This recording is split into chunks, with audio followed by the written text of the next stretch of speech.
Uh-oh. Uh-oh. Uh-oh. What a night. What a fight. What's popping, y'all? You back in the lab with your favorite neighbor, your man MarqNash. He is I am he. What a great night of boxing. Wow. Two men win in the ring. Only one man can win. Shout out to Andy Ruiz. He pulled it off, man. Andy Ruiz was able to pull this thing off, yo. And of course, you know, the Bronze Bomber was in attendance. Oh, man, they was talking to the Bronze Bomber about a possible showcase against Andy Ruiz if he's successful in his upcoming match with Robert Helenius. So we're going to talk about all of that and more. Oh, man. Also, man, we had some hell of an undercard. Shout out to Abner Mares. He was back. Had a draw. Man, this was the upset of the night. Definitely. Nobody expected Rails to lose like that. Oh my God, what an upset. Shout out to Cruz. Cruz did his thing tonight. Tank Davis was in the building. A lot of stars was in the building. Ruiz switched through a lot of trainers, but hey, it didn't seem like it affected his power. The power and the hand speed is still there for Andy Ruiz. The power and the hand speed is still there, but skills though, did those knockouts bail him out at the end of the day? Without those knockouts, knockdowns, even with those knockdowns, he only won by 1 point. So, and he had 3 knockdowns in this fight, right? So we're going to talk about it. We're going to talk about the scoring. We're going to talk about the fight, but open the phone lines up. Yeah, man, this is going to be a great episode of Breaking Beats. You already know what it is. We break down business, entertainment, art, technology, sports, and anything else you and I feel like talking about. Man, I can't wait to talk about this fight right here. Good show. Good show. Let's run the short intro.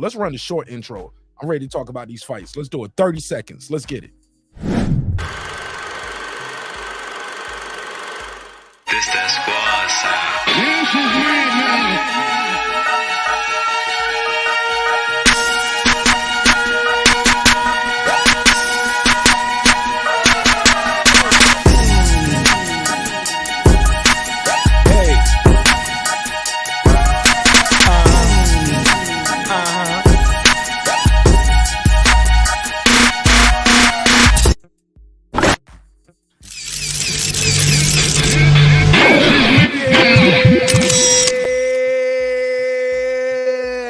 That's what I'm talking about. What a night of boxing. Whoa, man, I enjoyed that card, man. We're going to talk about that. Hindsight is 2020. Knowing what you know now, what you paid the $80 for it. We're going to talk about that price point too. $80 is what they was charging for this. Well, $74.99 plus tax. So we're going to talk about all of those things. I got the phone lines open. 470-705-9507, 470-705-9507. Call me now. Tell me what you thought of this fight. Shout out to Andy Ruiz, the Destroyer. The Destroyer went in there and got it done. Put him on his ass about three times, twice in the second round. Oh my goodness. What a fight. Had a lot of stars in the building. The Bronze Bomber was there. Man, I couldn't get that screenshot quick enough for Shane Mosley. They knew a nigga like me was ready to get it. Shane Mosley had the damn mesh shirt with the Fabo glasses. I mean, it ain't no fashion show. But what the hell was Shane Mosley wearing? Small hats. Right. Yeah, can't do that. Also, I got a survey in the chat. What is next for Andy Ruiz? I put a couple names in there that I want to throw in their hat. I asked the panel, we was watching the fight on the backup link. If you're a member to the neighborhood, you know, I put that link out there in the community tab so you can watch the fight with us. I mean, literally watch the fight with us as a group. We're talking about the fight. We're scoring the rounds, you know, having a good conversation. So look, let's talk about it. This is the heavyweight landscape. You got Fury and Usyk at the top, right? You got Deontay Wilder, former champ. Andy Ruiz is the man of the hour, the Destroyer. They got Joseph Parker. I don't know why they got Joseph Parker up here, but I get it. So I got a choice. I got a couple choices for y'all. Would y'all rather see Ruiz fight Wilder? Would y'all rather see Ruiz fight Anthony Joshua in the trilogy? Or would y'all rather see him fight Robert Helenius? Depends on how that fight comes out with him and Wilder, of course. So we're going to talk all about it. We're going to talk all about it, folks. We're going to have a good time tonight. good in time tonight. I see 18 people already, and we ain't even got 18 likes. So smash that like button on the way into the room. Smash the like button on the way in the room. This is going to be a hell of a show. It's going to be a hell of a show. I'm super excited about it. Heavyweight action. This was lit. This was good. It won't no hugging. For all the people say, man, heavyweights are boring. Be doing a lot of hugging. Nah, won't no hugging. Straight slugging. Lefts and rights. They were banging in there. Shout out to my boy DBevill the champ. DBevill the champ. What up? What up? What up, though? What up, Mark? What up, Mark? Peace to the chat. Man. Hey, look, I'm so geeked up about this 2 days of fighting in a row. I forgot to do this little intro. Let me do this real quick intro to all the members. Without the members, we could not do the show. Let me do a quick little roll call. Lisa Bells. What up? That guy Eclipse 330. What up? Cooking with the champ. What up? On the mic with Terrence Bailey Sr. What up? New Media Today, USA Boxing. That's Coach Malachi Williams, you know. What up? HLDs. Thanks for calling the fight with me, HLD, on the backup. What up? Appreciate it. Cooking with Sir Senior. What up? Matty Yoel. What up? Deuce Times. What up? Brandon Washington. What up? Born Supreme. What up? Karma Serene. What up? Ace Retro. What up? Lady Shan Dundum Season. What up? Dub Right Side. What up? The Boxing Lounge. What up? The Sweet Signs Examiner. That's my boy Tank. What up? Puro. What up? Appreciate it. Puro was at the fight, so Puro's gonna beam in later and tell us about Nice. how the atmosphere was. But he was at that fight and he had some damn good seats. What up? My boy DBevill the champ is on the panel with me right now. What up? Shout out to Rob G. Shout out to Rob G. He was there with me, Clips, and HLD calling the fight. What up? Appreciate you. And of course, my guy Derek Lincoln. What up, gangsta? I DBevill the champ. Talk to me, fam. What you think of the fight? It was a great fight, man. Chat, bear with me. I'm out here in Las Vegas, 108-degree weather, sitting out front, and I'm drinking, so I'm gonna be wiping my face full of sweat, like I've been in the fight. But I thought the fight was good, man, and the best man won for boxing. I'm a fan of both fighters, right?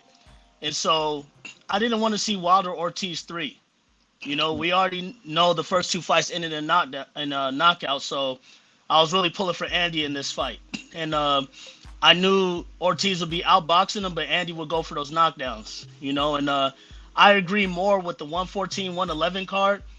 The 115, 113, or I think it was 115, 114, not so much because Andy really was dominating the championship rounds, trying to get Ruiz out of there, and he had a knockdown in the 8th or the 9th round. The second round, Andy got a knockdown, and he got 2 knockdowns, but the second one was more of like a slip, or Ortiz was really trying to clinch, and like Andy was putting his elbow on him, but they counted it as 2 knockdowns. So with the knockdowns, Andy pulled it off. And what I like about the fight is after the fight, he didn't say, let me talk to my promoter. He didn't say, oh, let me go back and talk with my team and stuff like that. He said, no, I want the winner of Wilder Helenius. Let's make it happen. And I love seeing Wilder get in the ring saying, you know, if I get through my opponent, we're going to make this happen. So I think it's going to be after October, you might see a Cinco de Mayo fight going on. But I thought the fight was good. It was a boxer versus puncher, and the puncher capitalized. All right. Talk to me, Rob G. What you think of the fight? Opening statement. Yeah, man. I thought it was a good fight, man. There was a couple of times whenever I thought Ruiz was gonna end it, and then there was a couple of times when I thought Ortiz was gonna edge him out. So my opinion, man, I was going for Ortiz. I thought Ortiz was gonna be able to edge him out based off of his height and his boxing ability, and not only that, but his power. But you know, Ortiz showed his speed. Little fat boy can go. Man, Fat Boy was letting them hands go. It was times where so much I want to break down about this night of fight boxing. I don't want to bury the lead, so we're going to talk about the main event first. Based off what you saw, can Ruiz beat Wilder? You know, it's boxing. We let you have your moment for about 30 seconds when they raise your hand and call. After that, by the time they get the microphone to you, that shit is over. And then they want to ask you, what's next? You don't even get to bask in the glory. Talk to me, man. Based off what you saw, can Andy Ruiz beat Deontay Wilder? I think, are you talking to me, me first and then Rob G? Yeah, go for it. Either one. I think Andy can win the fight if he fights Wilder on the inside. Now, since Andy's done with this fight and, you know, he's waiting on Wilder October 15th, so my guess is they're going to fight Cinco de Mayo next year just to capitalize on the fans and everything else like that. You know, it's a big fight weekend. Why not, you know? I think Andy, he should cut 20 to 30 pounds, you know, because you're going in there against Wilder. If he fights Wilder on the inside, stays in there, he could beat Wilder. But if he keeps it at a distance, he gives Wilder the opportunity to land that right hand, and that's going to be devastating if he takes the right hand from Wilder. So, in my opinion, if he fights on the inside, he could take Wilder out. He has to keep it on the inside, though, and smother him. Don't give him an opportunity to keep that distance and land that dangerous right that nobody wants to feel in boxing. Rob G, same question. Based off what you saw, is Andy Ruiz going to have enough for Deontay Wilder? Can he pull it off? Yeah, I mean, I think he's gonna put up a good fight. It all depends on, you know, if Deontay Wilder can take his punches. It all depends off of Andy Ruiz can take that equalizer, and which I think he will not.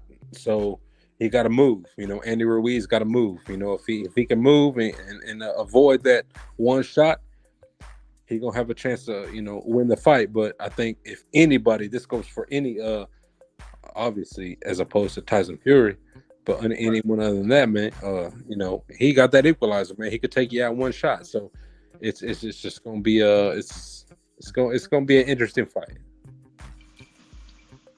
Yeah, man. I'm gonna be honest, but for him to lose, so many rounds, like for that fight, for the scores to be so close after 3 knockdowns. What do you guys think of that?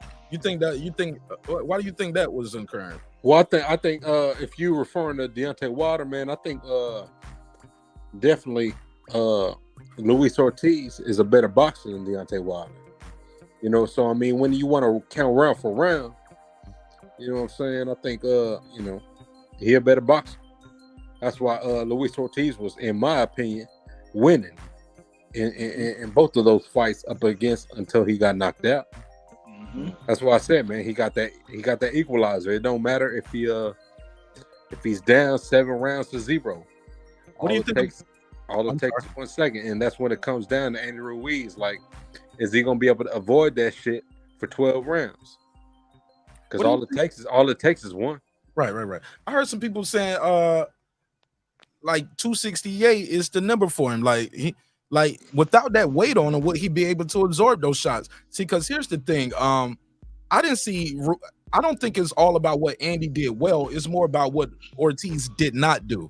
Roger, you was calling the fight with me backstage. He wasn't listening to his corner. I'm not. I mean, I like. Hold on. You ain't got to address the chat, man. The link and the phone number out there. Don't cut me off just to argue with the chat. You know what I'm saying? I'm sorry. No, you good. Let me say this though, because I don't want to forget it. I didn't see his corner told him to double that jab, shoot the left hand, double the jab, shoot the uppercut. He did not do that. He literally went back out there and just, you know, parred with the jab. I saw him fatiguing late. The hands of Ortiz was down by his waist. Like, what the? It's not all about what Ruiz did well. It's a lot of things I saw Ortiz should have been doing better. What do you guys think? Well, no, I think he was fighting the bigger guy. The guy had more reach on him. He had the height advantage as well. I think he did what he was supposed to do. He took his time and he smothered him when he didn't expect it, and he capitalized on the knockdowns. No, but he was able to do that because of the lack of what Ortiz did, though. Ortiz didn't even really work the body. He hit him. He didn't even work the body. No, but every time Ortiz went for the body, Andy would hit him upside his dome. You know what I mean? Because all the knockdowns were the temple shots right there in the side, and that was Ortiz's problem. But that was once they in together, though, bro. What was that? That was once he got in. It wasn't. He boxed his. He slugged and forced his way in. That wasn't Ortiz going to the body and then Andy capitalized and knocked him down. That's not what the sequence was. But that's all Andy can do, because this guy has the height and reach and weight advantage on him. I mean, not counting fat. I mean, we know Andy weighs more, but you know what I mean. Like, Ortiz is solid as a rock. You get what I'm saying? And he can knock you down. Andy got hit with some tough shots, and I'm shocked Andy did not go down. Because Andy took some vicious shots. I mean, his head rolled to the back of his neck. You know what I mean? So, at the end of the day, I think he did a great job. He did what he was supposed to do. When he saw him vulnerable towards the later rounds and he got a little tired, he started attacking him. And I think it was like the 10th round or something where Andy ran out there and landed he threw like 8 combinations. He threw like 8 punches, like a whole combination of punches. Looked like Manny in the first round, and like kind of caught Ortiz off guard, even Right. though he dodged some punches. But Andy did what he was supposed to do. His style capitalized in this fight. Now, if he was taking his time and keeping a distance, that's when Ortiz was winning. But I mean, he won the fight. He gets all credit. And people got to remember, Luis Ortiz is 43 years old, man. On the books, he could be older than that. Because you know how when it comes to Cubans, they say they're a little younger than what they are. But Ortiz could be very well be almost 50 years old. This is the truth, man. So, Hey man, Ortiz is 67. he did his thing, man. He gets all the respect because he got in that ring, you know? What up, DBevill? Hold on. What up, Rob G? Hold on, homie. Hold on. Troy Graham was next in line. Troy Graham, thanks for pulling up, calling in. Talk to me, Troy. What you think of the fights tonight? Did you see the fights? Yeah, I saw it. Jerry, and I'm gonna come right back to you, Jerry. I got a call in front of you. Okay, right now. No problem. Go ahead, Troy. Talk to me. What you think of the fight?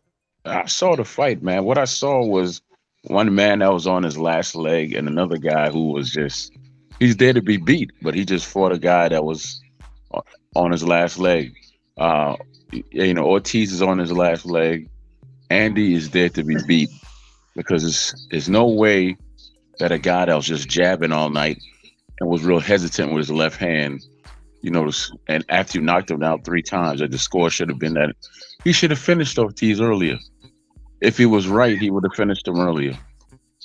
And then the whole question now about him fighting Wilder, I hope that fight happens. But to me, I don't think he has anything to prove to Wilder. You know, Wilder has more to prove to the fans than anybody else, because in his last fight, he got knocked out cold. And we don't know if he's gun shy or how much he has left. So, you know, it'll be an interesting fight. But I don't see any danger for Andy fighting Wilder. Okay. I don't. All right, cool. Let's go to Jerry from Baltimore. Jerry from Baltimore, talk to me. What you think of the fight? What's up, buddy? Talk to me. What you think of the fight, Jerry? You know, I didn't see the fight. I did listen to it, though. Yeah, I wasn't figuring to buy that card for $75. Hey, man, become a member, man. Join the membership. You could have watched it with me for $3. See what I'm saying? Oh, really? Yeah, $3 a month. Sign up, be a member, man. We had the fight for all the members. Yeah, don't be cheap, man. It's cheap as fuck, man. Just if you spending your time. Hey, Rob G, don't do that, man. You ain't got we look, some people ain't got it, they ain't got it. We ain't gotta call them cheap though. No, it ain't that. It ain't that. No, it it's ain't all that. good. But I will. I'll have to get my daughter to do it, man. I'm a low tech redneck. I don't really, you know. It's all good. It's all good. Talk to me, man. What did you hear about the fight? Good deal. But let me ask you something. When you remember, you can show the fight, like when it's happening, or they watched it. They watched it right here with me, Jerry. I'm pretty. I'm not a redneck tech. I'm pretty smart. What was the term you used? I'm pretty tech savvy. Low tech redneck. Yeah. Low tech redneck. Yeah, I'm not. I do want to say this, though. It's hard to use Ortiz as a measuring stick, I think, at this point, because he's been old for a minute. And he's an old dude. He's a big, tough guy, and he was a real solid pro throughout most of his career, but he's old now. So it's hard to use him for a measuring stick, I think, at this point. But one thing I got to say about Andy Ruiz is a little fat dude can fight, man. He can punch. He's underrated as a boxer. And he showed me in the fight against Joshua, in the first fight, he got absolutely leveled by Joshua with that first knockdown. And then when he got up, he took another shot that looked like it was an even bigger shot. And I said, damn, this is a tough dude, man. And he came back fighting hard. And we all know what happened, in that fight. He's a solid fighter. I agree with the other guest that said we got to see what Wilder has left. Personally, I think Wilder's damaged goods at this point. But when you can punch like Wilder, he's probably going to be dangerous until he's about 60 years old. So if Ruiz can avoid getting KO'd, I think he can maybe beat Wilder. But that's a big if, It's a big if he can avoid getting KO'd. And to me, it's a big if about what Wilder might have left other than, that big punch. All right. So you would rather see Ruiz fight Wilder versus Helenius or Joshua trilogy? Well, yeah, I mean, if Hellenius was to beat Wilder, which I just don't know. Like I say, I got to see what Wilder has left, and people are saying that you shouldn't discredit Wilder for fighting his longtime sparring partner, and I'm not looking to discredit him, but it's his longtime sparring partner. He knows just who this guy is, so there's no element of surprise about the strength, the speed, nothing there. He knows who this guy is, and that's a pretty safe opponent if you ask me. But still, if he's washed, if he's damaged, he's gonna struggle or possibly lose to Hellenius, because Hellenius he's a tough guy, does come to fight. I'd like to see Andy get the winner of that fight. As far as the trilogy with Joshua, I always believe when fighters split two fights, like I always thought Rockman and Lewis should have had a third fight, because they both knocked each other out, and why not a third fight? Right. Yeah, so I wouldn't mind seeing Ruiz fight Joshua again, just to see. Yeah. All right, go ahead, DBevill the champ. Talk to me, DBevill the champ. Wilder, No, AJ trilogy. Why not the Joshua trilogy? Why not the Joshua trilogy? Joshua's not gonna make that third fight. What you mean he ain't gonna make that third fight? That the third fight's not gonna happen. I think they only made the second fight just to get the belts back because it was an unexpected loss. But I agree with the caller, like a lot he said, except for the what he said about Lennox Lewis, about Rottman winning the first one and Lewis winning the second one. They were gonna do a third one, but Rottman went on to lose to Holyfield, and when he got that big old dot in his head and stuff like that. Like after the Rottman got slept, he really never capitalized on coming back to becoming the number one contender. I think that's the only reason they didn't make that third fight. But the plans were in place to make that third fight. But I thought Rottman became champion again. I thought didn't he become champion? No, he didn't. Oh, he always called himself a two-time heavyweight champion. Let me pull up his box right. No, unless he won like an NABF, one of those unofficial titles, but he didn't become champion. Look it up. Yeah, I'm looking it up right now because I know he always called himself two-time heavyweight. He is a two-time heavyweight champion. Yeah, what was the other one? I don't even remember the name. It might be the WBU or whatever it is, but he's a two-time. That's what I just said, Troy. I said one of those NABFs. He definitely won the NABF. He won the NA. He won the North American. Let me see. Come on. Let's be honest. Come on. He won the WBC. He won the WBC, and that was a title eliminator. Intercontinental. He won the WBC interim champion. No, that's not a championship. Come on. Okay, let me. It's a big one. Let me see. Come on, go ahead, Mark. I'm looking for it. That's it. I just found it. That was it. He got a draw for the IBF. He lost the WBA interim. He never won the title again. Yeah, he never won the world title again. He won the title eliminator. Eliminators, the little intercontinental he won belts. The interim against Monte Barrett. Yeah. Okay, and he lost the WBC World Heavyweight. That was a majority draw to James Toney. He wasn't champ again.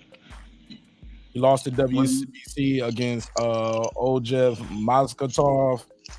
Yeah. Okay, he won the North American box. He won the NABF, like you said. Yep, that's what I said. I can tell you what happened, Mark. Titles that weren't really important. Go ahead, Troy. Yeah. Fanboy Troy. No. I just read it. I just read it. It's right there. Beans and biscuits, man. Turn up. They said that he won the WBC, interim, and then he was elevated to full champion. So that's two-time champion. Oh, okay. He got elevated. Yeah, okay. Yeah. Well, I mean, okay, if it's fair for enough. the papers, yeah, okay, you can say two-time, but we all know. I mean, come on, No, that counts. That counts. I mean, hey, if it counts, it counts. Ugas got elevated. That's how he became the champ. Yeah, but I mean, I could only go by DBevill rules. You get elevated. I'll be honest. This is DBevill. Never heard of it. This is DBevill. You could call it bias if people want to count it as winning a title without beating the man. it is what it is. You know what I mean? Well, But, let me say this. DBevill, the boxing But- disciple. Yeah. Look, y'all, ladies and gentlemen, the phone lines are open if y'all want to call in. No, I agree with you, DBevill. I agree with you. 470-705-9507. Thanks, Rob. 470-705-9507. 470-705-9507. That's the number you can call in, voice your opinion, let me know what you thought about the fight. I got the link pinned at the top of the comment section. So if you're on YouTube, scroll all the way to the top and you can click the link and join the conversation. Jerry, what was you about to say? Regardless of what Rockman did after the fact is he knocked Lennox out, and Lennox knocked him out.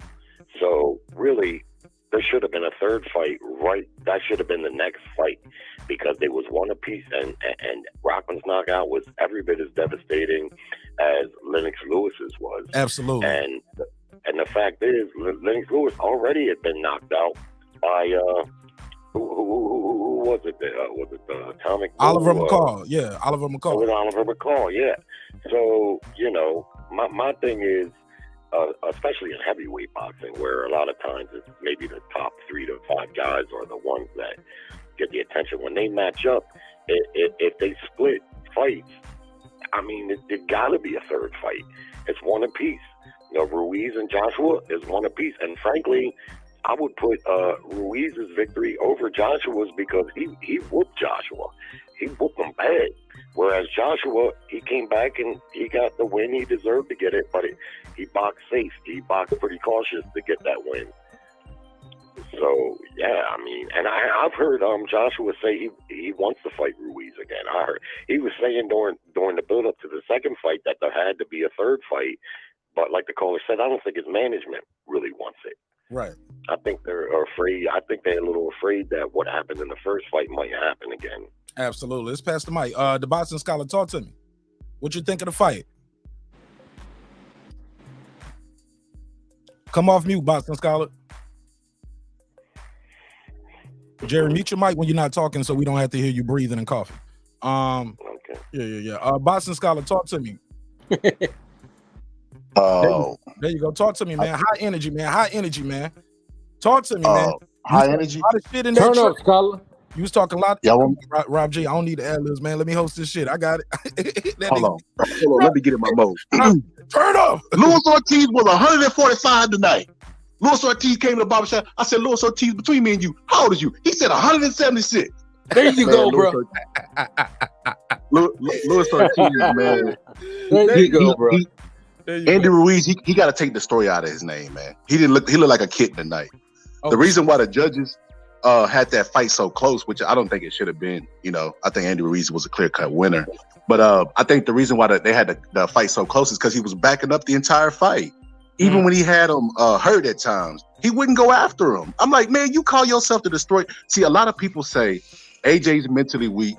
AJ's this. He ain't the same since that fight. Ruiz is not the same since the AJ fight. He's not. He's not the destroyer anymore. He went in there to win a 12-round decision tonight, and he made it very clear and obvious at times. He didn't let his hands go. He had Ortiz hurt. Like, it was a bunch of times I'm like, if he just opened up on Ortiz, he gonna get him out of there, and he wouldn't do it. He would not be the destroyer. He's food for Deontay Wilder right now. So Somebody, if he fights Deontay, somebody bleed him back in while he's talking, yo. I can hear his audio through somebody else. Sorry about that. No, go ahead. I don't know if it was you or DBevill, but say that last part again, Boston Scholar. if he gets in there with Deontay Wilder, he is food, man.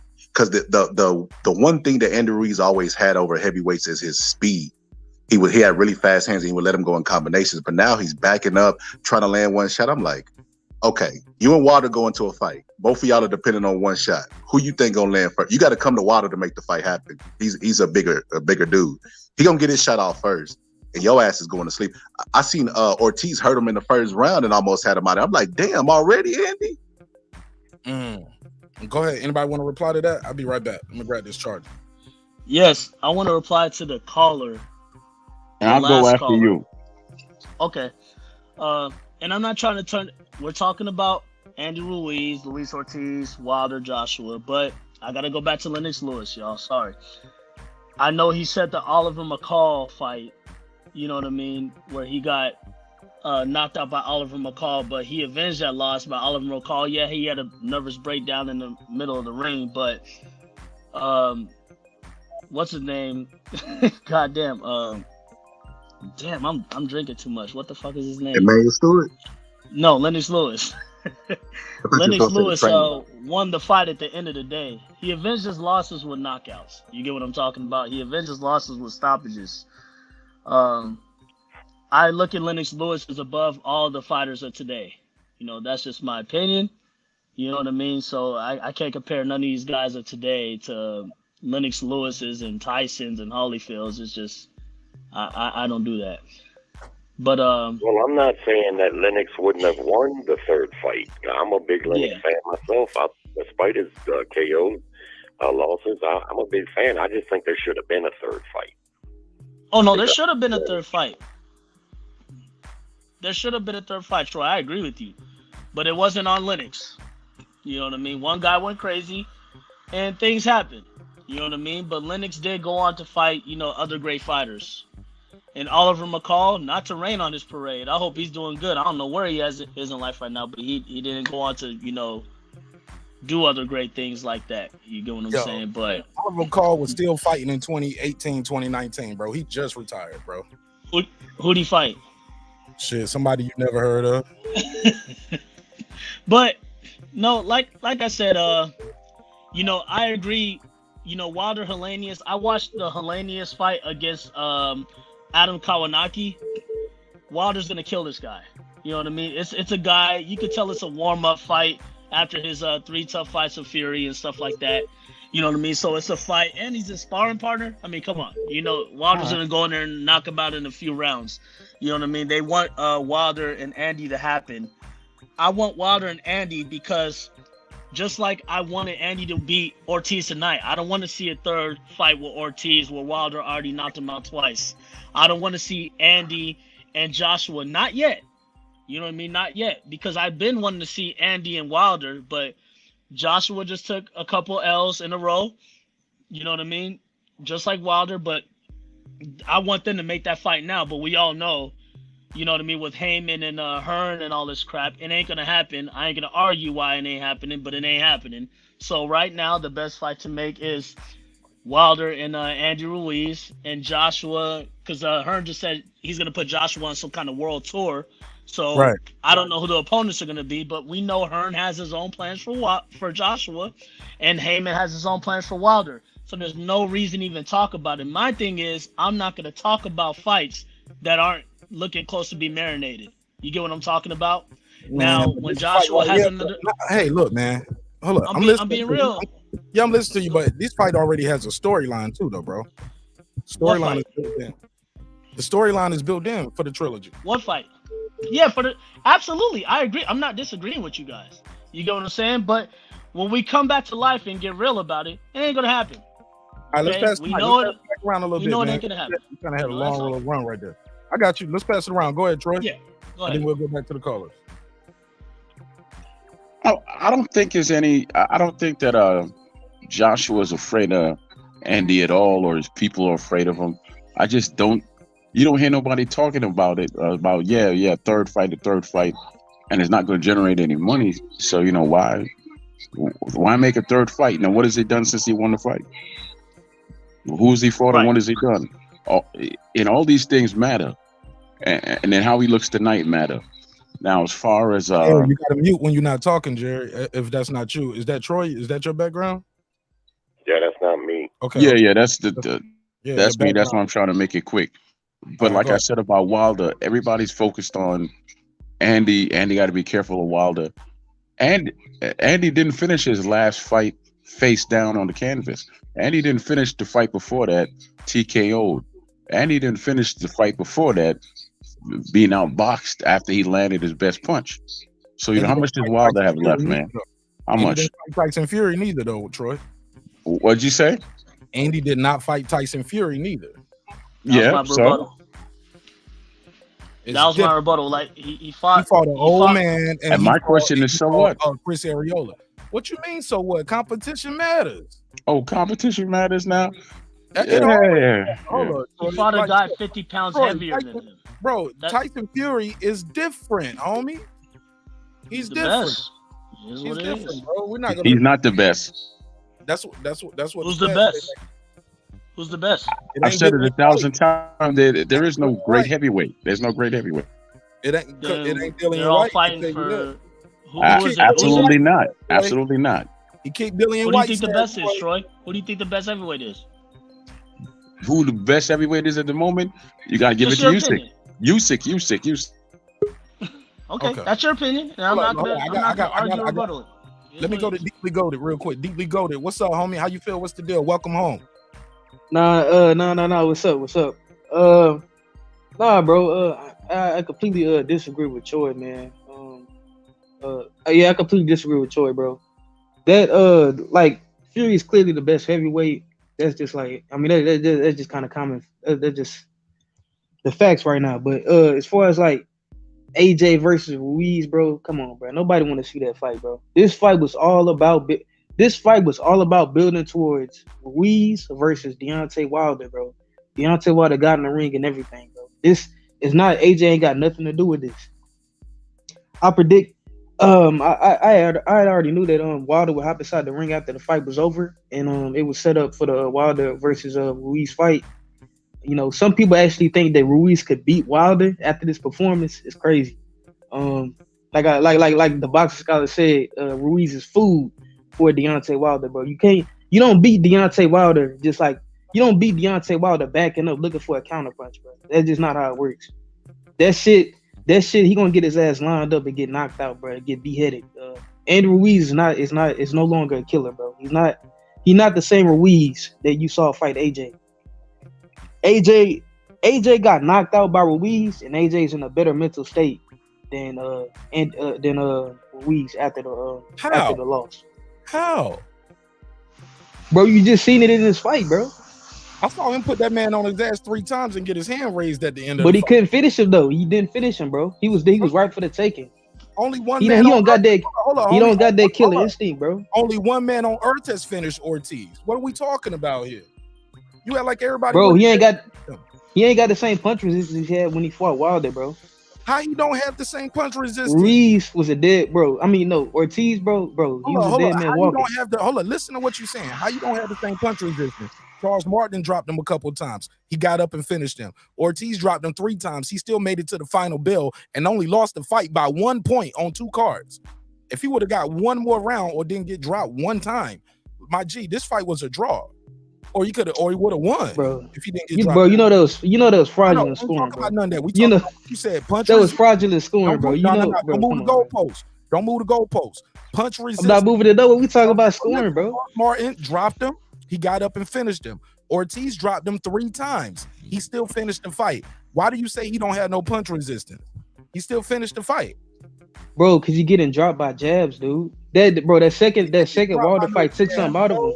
He didn't get dropped by no jab in this shit tonight. He got dropped by a jab from Charles Martin, dude. And then you see Andy Ruiz. You saw Andy Ruiz hitting him with these grazing shots. These grazing shots, they were just buckling it, like buckling them. Those are temple shots, my boy. He was knocking the damn Jerry curl. And those are the shots that ruins. Those are the shots Ortiz. The shots that hurt Ortiz are the ones on the side of the temple. Those are the ones that Wilder hit him with. You can hit Ortiz in the chin. He took a lot of chin shots and he took it. You get what I'm saying? Even body shots. You know what I mean? But when you hit that guy in the side of the head, he goes down for some reason. That's just his sweet spots for where that cuts the lights out for him. You know, but they weren't grazing shots. Bro, they got bums in the comments calling me a casual, bro. That's crazy. Called you a casual, bro. Hey, caller. Hey, clean. Hey, respect to you because you called in and it's not a diss to the chat. You called in, bro. Forget what the chat's saying. If they have something to say, they can call in and beam in, bro. Absolutely. You know what I mean? Actually, we're talking. It's all good, actually, bro. Hold up. I'm looking at the likes right here, man. We got over 1,000 views on this video. We ain't even got 50 likes, man. So I don't think I'm gonna take no more calls. I don't think I'm gonna take no more people on the panel so we get these likes up, homie. There's no reason we got 1,000 views and we ain't even got 40 likes. We got shout out to that guy, Clips, Lisa Bells, and Lady Chann. We got 64 votes on the survey, 35 likes, 1,000 views, and we got 108 people watching now. Smash the like button, man. Support the show. Let's go to Enrique. Enrique, where you from, family? I'm from Dallas, Texas. Shout out to Enrique Big from Dallas. Texas, man. Yeah. I was watching the fight, man, and I really think Ruiz he was getting jabbed pretty good. I think those rounds he was taking a break, but I think he was trying to almost fight like that first time, like kind of be too patient. He was trying to box more. I think he's probably working on boxing more, but I think he did his job. He dropped him right, so it worked out. So he did his thing, but he was getting out jab, and even though Ortiz he's up there in age, but he was boxing pretty good for that age, though. My boy says, shut this open phones and open panel shit down, Mark. Teach them how to treat you. You damn right. Grazing. I'm sorry, bro. I don't know if we was watching the same fight, Deeply Goated. I saw punch resistance. I saw the guy could still work his jab. I did see the inability to shoot the left uppercut. I did see the inability, as far as punch resistance, yeah, he got hit with some shots and dropped. But he didn't lay down. He didn't go to sleep. He got his ass back up and was winning rounds. Almost won the fight. What are we talking about? The only reason he got up was because the Andy Ruiz couldn't finish him. He didn't go for the finish. That's the only reason Ortiz survived as long as he did. It had nothing to do with Ortiz, bro. If you go back and watch the fight, Ortiz ain't really turned it up until like the 12th round. But before that, he was just trying to run Ruiz into a left hand. But Ruiz wasn't biting for it. He wasn't going for it. I do remember him trying to walk Ruiz into a left hand. Mark, let me say this. I think people are underestimating both fighters. You know what I mean? Andy was hesitant because he felt that power from Luis Ortiz. People could call this guy old all they want. They could call him 43 years old, 44, whatever they want to say. All these fighters that call him old went on to fight old guys like Povetkin. You get what I'm saying? So at the end of the day, small head. Now, the same thing with Andy Ruiz. You know what I mean? Ortiz didn't turn it up because when he turned it up, when you go against Andy, when you turn the fire up, Andy fights fire with fire. And then you get caught. Just like when Joshua knocked him down, Andy got up and Joshua tried to finish him, and then Andy ended up countering Joshua. You get what I'm saying? So Andy wants a fight. Andy wants a firefight. That's where he capitalizes at. You get what I'm saying? So both fighters, you know, they were trying to lead themselves into their own game plan. They were trying to lead their opponent into their game plan, if you get what I'm saying. Another thing that Go ahead, Enrique. Another thing I was gonna say, also, these are heavyweights, right? So they can't really be that explosive for that long because they will wear out too. They'll get exhausted too. So they gotta be careful because they don't want to just. If he saw Ortiz hurt, I think Andy was being smart by not just trying to go out loud because maybe he knew he couldn't finish him, you know, and he didn't want to get tired. That could be another thing also. And both were waiting on a fight with Wilder. Both had a lot to lose because Andy was being extra careful because he didn't want to ruin a shot with the big fight with Wilder as well. You get what I'm saying? So both had a lot on the line, and Ortiz wanted the third fight. You get what I'm saying? Which it was a big payday. You know, more than what they were getting. Payday.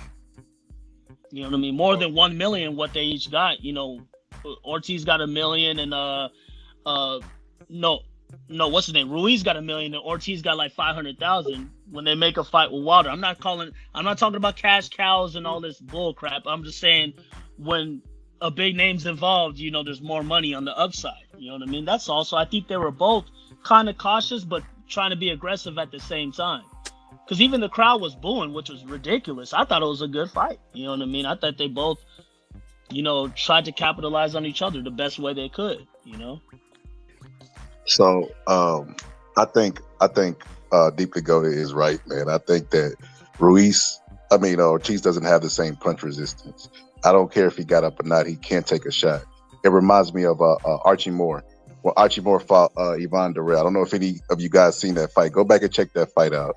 Archie Moore said that was the first sign that, you know, he couldn't take a shot like he normally could.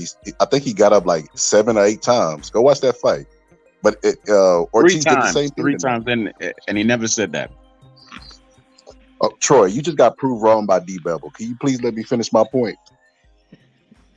God damn. Anyway, Ortiz can't take a shot like he used to take a shot. And I think that Deeply Goated was right. Y'all were impressed by Ortiz's ability to withstand what he withstand tonight, or are y'all just y'all think he still could take a punch? Y'all don't think the Wilder fights took anything out of him? Absolutely took something out of him, but the motherfucker finished the fight and almost won. He finished. The thing is, bro, you didn't see that, right? You didn't get a scorecard. Every fight Ortiz is in, he finishes, unless it's a Wilder fight. You get what I'm saying? He's a knockout puncher. He goes for the knockout. I think he had respect for Andy because when he tried to finish Andy ended up putting him on his ass. You get what I'm talking about? So they're not giving Andy as much credit. Andy got in there with the 43-year-old. Andy was hesitant because Luis Ortiz is a hard puncher, and he can knock you out. Andy just took a lot of his shots. Now, as far as Andy not being the same, I don't agree. I don't agree at all. You get what I'm saying? But I mean, that's what it is. You know what I mean? I mean, they both had a big fight coming up, so they're trying to win a prize to fight Wilder, and that's just what it was. Hey, look. The fact that they both know that a big fight is coming up with Deontay Wilder, wouldn't it just make more sense to try to make a statement inside this fight? Because they was both kind of in the crossroads position. Oh, they were both. So he could have. Wait. I finish it. Go ahead.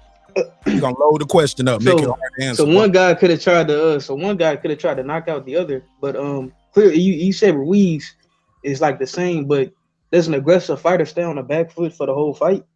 Does an aggressive fighter sit back, look for counter punches? Ruiz is not the same fighter, bro. He's not a destroyer. He's not aggressive. And you said he respect Luis Ortiz's power. He respected him so much that he didn't even go try to finish him after dropping him multiple times and rocking him multiple times. That means he respected power because you don't want to. Did you watch the last few rounds, the championship rounds? I watched the whole fight, bro. I watched the whole fight live. He was trying to knock him out, but Luis Ortiz took his punch. Ortiz tried to knock him out in the very last round, and he had success and won that round. Luis was trying to knock him out. They both tried to knock each other out. Yeah, they were both trying to go for the knockout. Yeah, man. You didn't see that. Ortiz was trying to go for the knockout. Ruiz was trying to get a decision, bro. He admitted it inside. Bro, that's all he talked about in the pre-fight. And as soon as the fight was over, Ruiz was cheering, bro, because his whole MO was trying to go to decision, bro. He's not trying to knock anybody out. Just because he didn't call for a knockout, don't mean he wasn't trying to get a knockout, bro. He dropped the guy 3 times. He was throwing big bombs. That's because Ortiz's punch resistance isn't there, bro. That's why he got dropped. He wasn't in there trying to jab him and win the fight with a jab, bro. No, if and he celebrated. Go ahead. He celebrated because he knew he won the fight. Like he had the fight won. You know what I mean? After, there was a second knockdown that I didn't count as a knockdown, but he got him in the 8th or the 9th as well. You get what I'm saying? And those championship rounds where Luis Ortiz was tiring out, his eye was almost shut, and Andy was trying to stop him, but he couldn't. So Andy clearly won the last 3 rounds. You get what I'm saying? So he was trying to go for the knockout, but Luis Ortiz capitalized. He took his power. He absorbed his punches, and he made it to decision. But when I was watching the fight, those last 3 rounds, I thought Andy was going to finish him. You get what I'm saying? So it wasn't like neither was not trying to knock each other out. I saw a lot of moments in that fight where Luis Ortiz was trying to knock out Andy, and the same thing with Andy trying to knock out Luis Ortiz. But that fight, they were both trying to knock each other out, bro. Let me go to Lady Chann real quick. Shout out to my girl Lady Chann, done them season. She's a member of the neighborhood. What's poppin', Lady Chann?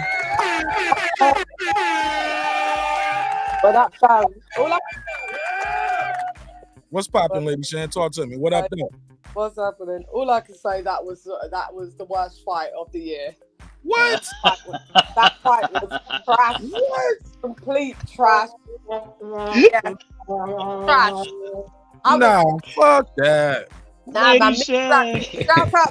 Shouts out to Blood Boxing. We was just on my stream, and that fight was trash. That fight. Shout out to Blood. Man, there was barely a clinch in this fight. They was throwing punches. There was no clinches in this. You had 3 knockdowns. It wasn't no hugging and just laying on people. Like, this shit was a clean fight. Andy Ruiz is 32 years young. He should feel ashamed. Ortiz's punch resistance, I agree with the other lad. It's done. It's shot to pieces. He has no legs. But Andy Ruiz regressed since Joshua. They've both regressed since fighting each other in different ways. It's wild. Nah, that was bad. That was very bad. Lady Chann, be honest with me now. Be honest with me when I ask you this question. Be honest. Don't lie. I love your channel. I love your channel. All right. Now, if this was a Joshua eliminator, you wouldn't be saying that. I know Joshua's your guy, girl. Don't lie to me. Don't you lie. But Joshua would have knocked out even this version. If this was an eliminator, you know you would be all over there. He would have knocked out. I would have hoped that he knocked out Louis. No, if the winner was going to get Joshua, you would have said this was a good fight. Come on now. No, this fight was... Lay that biases out, girl. Come on, stop lying. I don't do bias. You know my channel, I root for Joshua, but I don't do bias. This fight was bad. This fight was Nah, this is not no bad. No, it wasn't bad, Lady Chann. This was a Okay, good well, that's fight. What made It the is fight? my opinion. You're right. It's my opinion. It's my opinion. Lady Chann, what made the fight so bad to you? Was it too much clinching, not enough punches thrown, not enough knockdowns? Be There was specific. there was hardly, like, I don't even know how knockdowns happen because there was hardly any punches. I don't even know why they've got a swollen eye. Both of them have got swollen eyes. They've went life and death. 32-year-old against a 43-year-old. That is pathetic. And the guy that was just talking on your panel, high five to him, because you know what? Andy Ruiz didn't go in there for a knockout because he was saying all in the week up, oh, you know, if I get the decision, you know, if I get it, then that's good enough. Like, he just went in there just to post. Andy Ruiz was trash. Luis Ortiz, they need to hang it up. That was bad. Anybody says that was a good fight, you're laughing. You're laughing. Ladies, you're laughing. Ladies said, Luis Luis Ortiz has showed adversity though. He almost got taken out there. Listen, I know Joshua finished Martin in the second round, but at the end of the day, this man is 43. Martin almost finished him. He came out there and knocked his ass out. Then he almost got Andy out of there. He hit Andy with a lot of tough shots. You get what I'm saying? Andy could have finished him. He's 43. But at the end of the I can't day, hear when you're talking. It's like making a noise. It's static. no. But at the end of the day, both are trying to finish that fight. Both had a prize at the end of that fight. It's just like if Joshua had two fighters contending to fight him, they're not gonna go out there and lay it on the line all the way. You know what I mean? They're thinking of that $20 million bank. They're thinking of that 15 because let me say they're thinking of that 15 to $20 million they're gonna get. Yes, they want to. No, but let me say this, y'all. Let me say this. Yes, I'm making a good point. Yes, they want to be aggressive, but because we got a lot of people here. I am. I'm trying to wrap it up. I'm getting cut off, but let me say it. Yes, they want to be aggressive. They want to be aggressive, but at the side of their head, they're like, dang, I got a lot of money on the line. I got to be careful at the same time. Okay, that's all. Go ahead. Who's next? All right, go ahead, Lady Chann. You want a rebuttal? I'll go after her. Go ahead, Lady Chann. I'll mute your mic. Well, lady. Sorry, I'm not from that age of boxing where people think about, oh, there's a $20 million payout. I'm from the old school where, you know, we go balls to the wall and that's where we're going. Now we're talking about this, we got this coming up and we've got that coming up. No, you're supposed to fight properly and take this. You don't come in 270 pounds and fight in a 43-year-old. Yeah, it shows more about Andy Ruiz more than Luis Ortiz. At least Luis Ortiz has got an excuse for a poor performance because he's old. But I mean, Andy Ruiz, there's no excuse for that. And I don't want to hear anybody coming to me on my channel or anywhere talking about Luis Ortiz is the boogeyman of the division.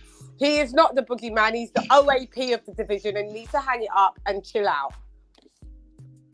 Go ahead, Troy.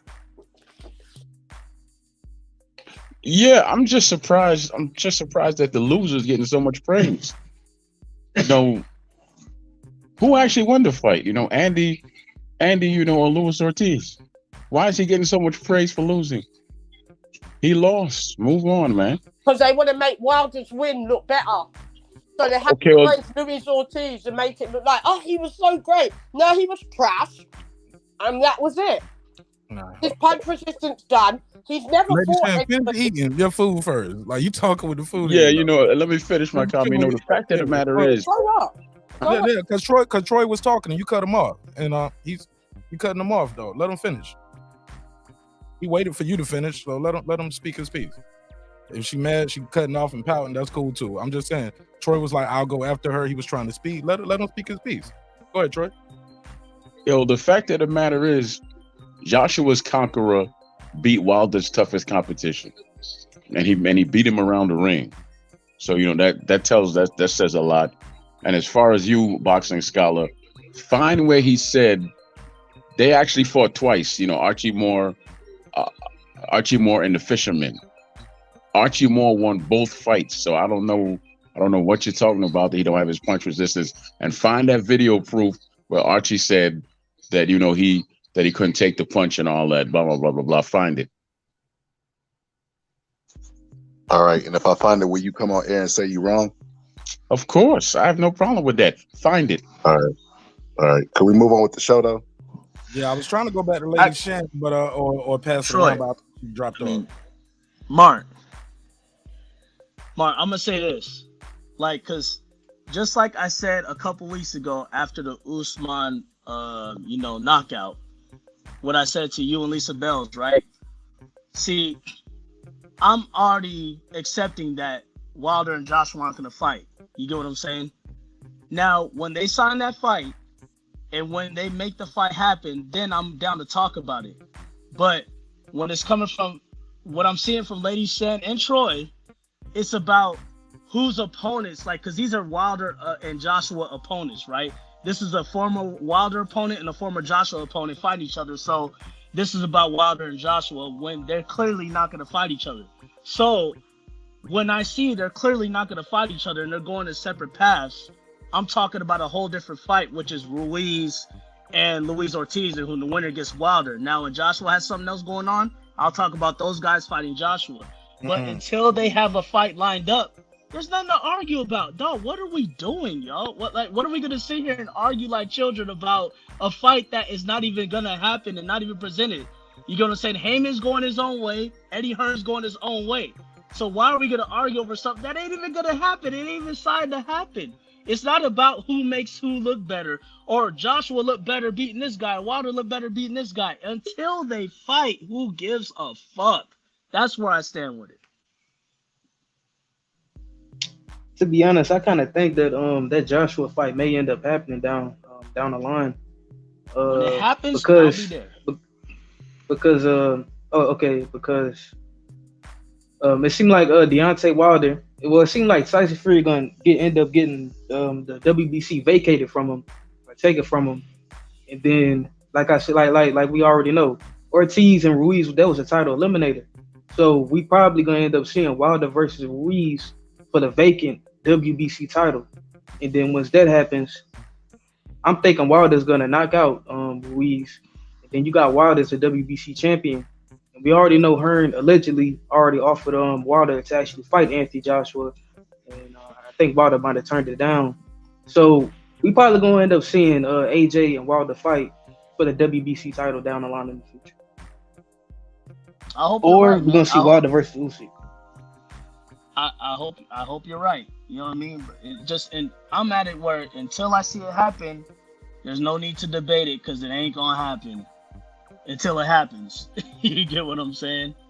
You know what I mean? This business in boxing is what ruins everything. You get what I'm saying? So it's like, all it is fanboys arguing with each other. So it's like it's useless argument. You know what I'm saying? So may the best man win whatever road they choose to go down. You know what I mean? Go ahead, pass it around.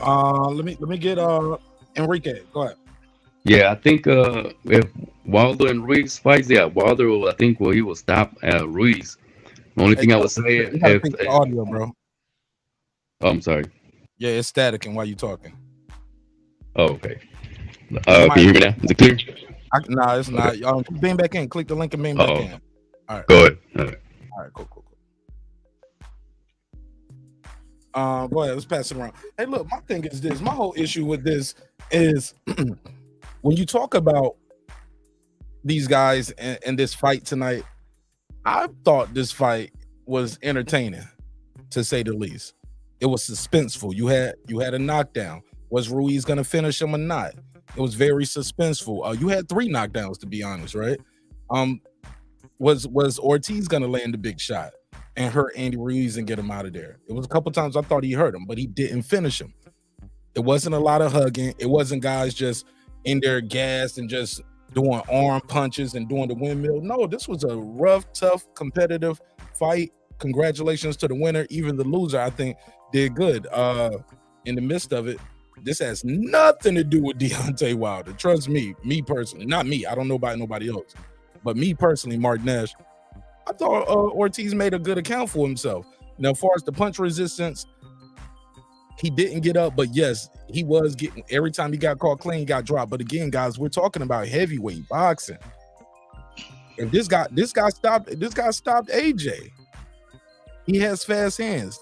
What's the punch that hurt you in boxing? The punch you don't see.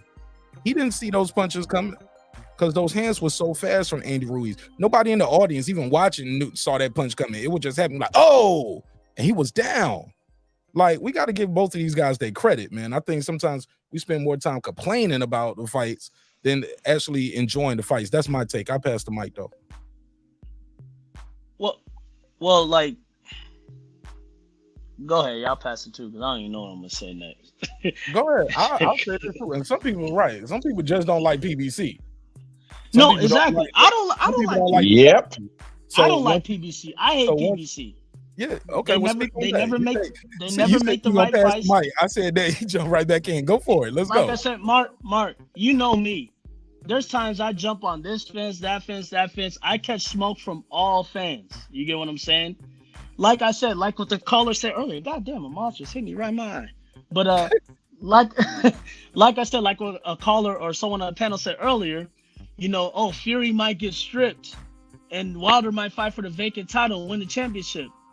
Wilder, I like Wilder. He's one of my favorite boxers. I'm not gonna look at him as a champion because, I mean, it is what it is. Fury beat his ass. You get what I'm saying? So it's like, yeah, okay, you're the champion again, but there's that guy out there, you know what I mean, that I know you couldn't beat. So it is what it is, and they're gonna look at him as a greater champion over you. You get what I'm saying? So I'd rather Fury not get stripped, and I hope that him and Usyk do unify. You get what I'm saying? And if Wilder can get the belt back, hopefully he beats Fury and gets it back. You get what I'm saying? But do I think it's gonna happen? No. The last 3 fights show me that that's possibly not gonna happen. You get what I'm saying? He can get some knockdowns on him, but the guy's just better than him. Some guys just have your number, and that's just what it is. You know what I mean? People can have all these love affairs with their favorite fighters. They can wish and dream where they want their fighter to be, but the truth tells you in life that it ain't gonna be that sometimes. It ain't always that. You know what I mean? But I do think that Joshua fanboys and Wilder fanboys got to stop trying to, oh, look, Wilder knocked this guy out and Joshua had a tough time with him. Oh, look, Joshua knocked this guy out and Wilder had a tough... Dog, styles make fights, bro. At the end of the day, put that fanboy shit aside, man. Put it aside. We're grown people here. You know what I mean? And try to enjoy the sport that you say you love, even though I watch UFC and I think they're killing shit. But try to enjoy the sport that you say you love, because when it doesn't suit your narrative, everybody says styles make fights. But when it's your favorite fighter, they want to say, oh, my guy looked better than your guy. At the end of the day, you're either going to believe Eddie Hearn or believe Al Heyman. When the fight's made, that's when I'll talk shit. Period. That's when I'll talk shit about it. Other than that, it's a dead issue. I agree, because it's not just the PBC that's not making fights. Well, mostly, but it's all these, with the exception of Eddie Hearn, he'll put some good fights on, but the PBC's track record proves that they don't make any big legacy fights. Please don't bring up Fury and Wilder to me, because at that time, everybody wanted to see Wilder and Joshua. Nobody was thinking about Fury.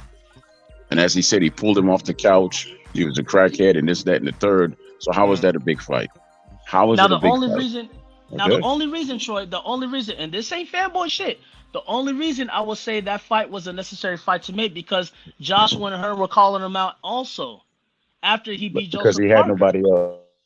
True. Neither had nobody else to fight because they made whatever. They both made excuses not to fight each other. Let's say that, right? Now, both wanted Fury because Fury was the guy that was undefeated who beat the guy that beat the guy because everybody was gunning for Klitschko. He lost to Fury. You get what I'm saying? Wilder happened to get the Fury fight. Joshua happened to get all the other champions that were there. It is what it is. Joshua got all those champions and Wilder got one champion in Fury, and he ended up losing, getting his ass whooped. So it is what it is. You get what I'm saying? Until those two fight, there's nothing to talk about. But if they're not going to fight, what's the point of talking about it? You get what I'm saying? Because I agree with you. Everybody's going to go and just say what they think's going to happen, just like the Spence Bud bullshit. They could say what they think is going to happen. You know, Spence is going to knock him out. Oh, Bud's going to output him and outbox him. We got to wait and see. You get what I'm saying? But we've all been talking about these two fights since 2018, 2017. I'm done. I'm burned out 4 or 5 years. I'm done. So when I see them going on their own path, okay, we'll talk about the fights that the path they're going on. You get what I'm saying? But until they surprise me, surprise us all with, hey, guess what, guys? We're all out of options because we made all the money we can make, just like Mayweather, Pacquiao, sorry asses. We made all the money we can make. We drained you of all the fights we can drain you with. Here you go. Here's the fight, even though we're 40-something years old almost. You know what I mean? That's what they're going to do. We know the history of boxing. We know what they're going to do. They're going to take the Sugar Ray Leonard Hagler route. They're going to take the Mayweather Pacquiao route. It is what it is. You know what I mean? The fight ain't happening. Okay. You know? Sugar Ray and Hagler were in their 30s when they fought, not their 40s. And no, I said almost 40s. They weren't. Trust me, they were closer to 35 than they were to 40. Yeah, but anyway, they were 35.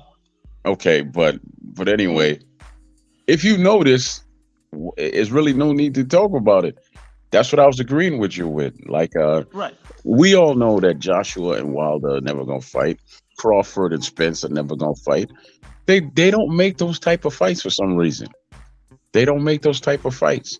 Even if you sign to the PBC, both fighters, think about it. Santa Cruz and old boy from here in DC. Help me out. I'm having a brain fart with the boxer for the, that's 126. I know who you're talking about too. Yeah, I don't know why I forgot that Jerry brother's Russell? name. Yeah, both PBC fighters never fought. And Riggin now. There was like a $7 million offer for him to fight Farmer. I'm talking about Tank. Never happened. Why not? Right. So I agree. Takes a dump. And Floyd and the PBC has over 200 fighters, so it should be easy to make fights. Absolutely. But for some reason, it's not easy to make fights. I don't really follow boxing that much anymore because I just don't care. Same. I mean, what is it to follow? Now, when it's names fighting each other, I will follow the fights. Like I said, these were two names at heavyweight. You get what I'm saying? Just like I watched Joshua and Usyk. I watched both of them. They were two names. You get what I'm saying? Now, if I see a fight announced and it's Joshua or Wilder or all these other names against somebody I know they're going to sleep, like this Hellenius fight coming up, I'll tune in, but it's like I'm not interested because I know the outcome. You get what I'm saying? I know what's going to happen. You know what I mean? But they got to make the fight to draw me in. They owe me as a viewer. You get what I'm saying? Don't careful with that. Out there. Right. But careful with that because I didn't even hear what he said. We all felt the same way against Wilder versus Fury. What he said? He's just gonna put him out. What he said? Remember that in the first fight? I get it. I didn't hear what he said. DBevill. No, you said when it comes to Wilder and the guy he's about to fight, he's just gonna fill him out. We said the same thing about Fury and Wilder. How'd that turn out? A lot of people thought that against the first Fury fight, but what did Fury do? He showed up and showed out. But everybody was, when it comes to Wilder and Joshua, they both wanted the Fury fight. They both wanted that fight. No, he didn't want the Fury fight. No. Are you gonna sit here and say after the Povetkin? No, not the Povetkin. After the Joseph Parker fight, that Joshua and Hearn didn't want to make the Fury fight when he was 300 No, pounds? he didn't want it because he said out his own mouth that he's not where he needs to be right now. So if I fight him, it ain't really gonna do nothing for me. And that's the same thing that White said. Right. So no, he didn't want that fight. Now, when Fury had 2 tune-ups and he lost all that damn weight, Wilder got in the ring with him. It is what it is. But at the end of the day, Troy, you're a fan of Joshua, and that's okay. because I'm honest to admit that if it would have went the other way, people create whatever they want in their damn heads. You get what I'm saying? If Joshua would have got the Fury fight first, he'd be saying a whole different tune now. You know what I mean? It's just like I'm a fan of boxing, man. I've been that way for 36 years. And I understand you're a fan of boxing, but at the end of the day, you do have your favorites at the same time. Because I have no favorites. I have no favorites, man. No, I don't. I have people that I will push for. No, listen, we all have favorites. I have a favorite fighter in Deontay Wilder, but I'm not afraid to critique him. You get what I'm saying? I'm not like all these other Wilder guys who said, oh, Fury cheated and Fury did. No, Fury whooped his ass. I went to the first 2 fights live. You get what I'm saying? I'm not excited about this Helenius fight. Helenius flat-footed. He's going to get stretched. But he had 2 tough fights with Fury. He got his ass whooped in those last 2 fights. You get what I'm saying? Yeah, he had some knockdowns, but he got his ass whooped. You know what I mean? So that's what they're doing.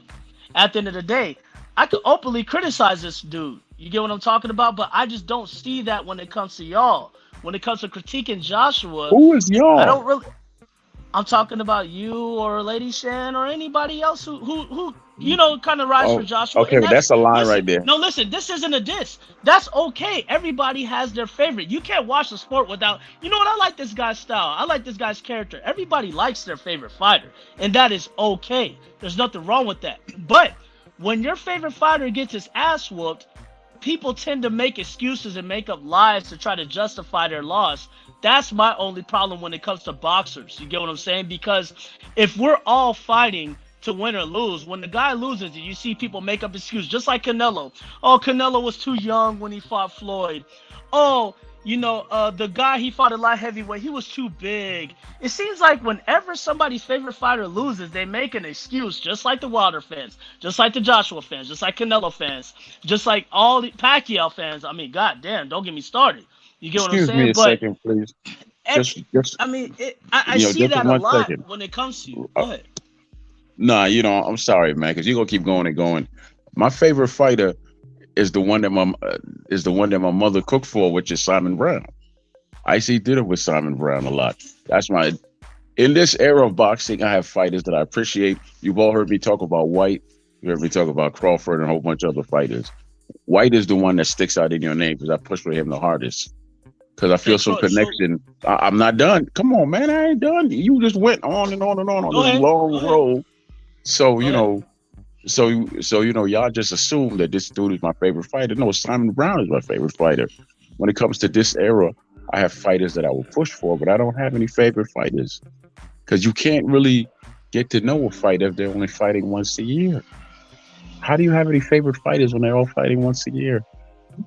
And as far as me criticizing fighters, of course I criticize the fighters.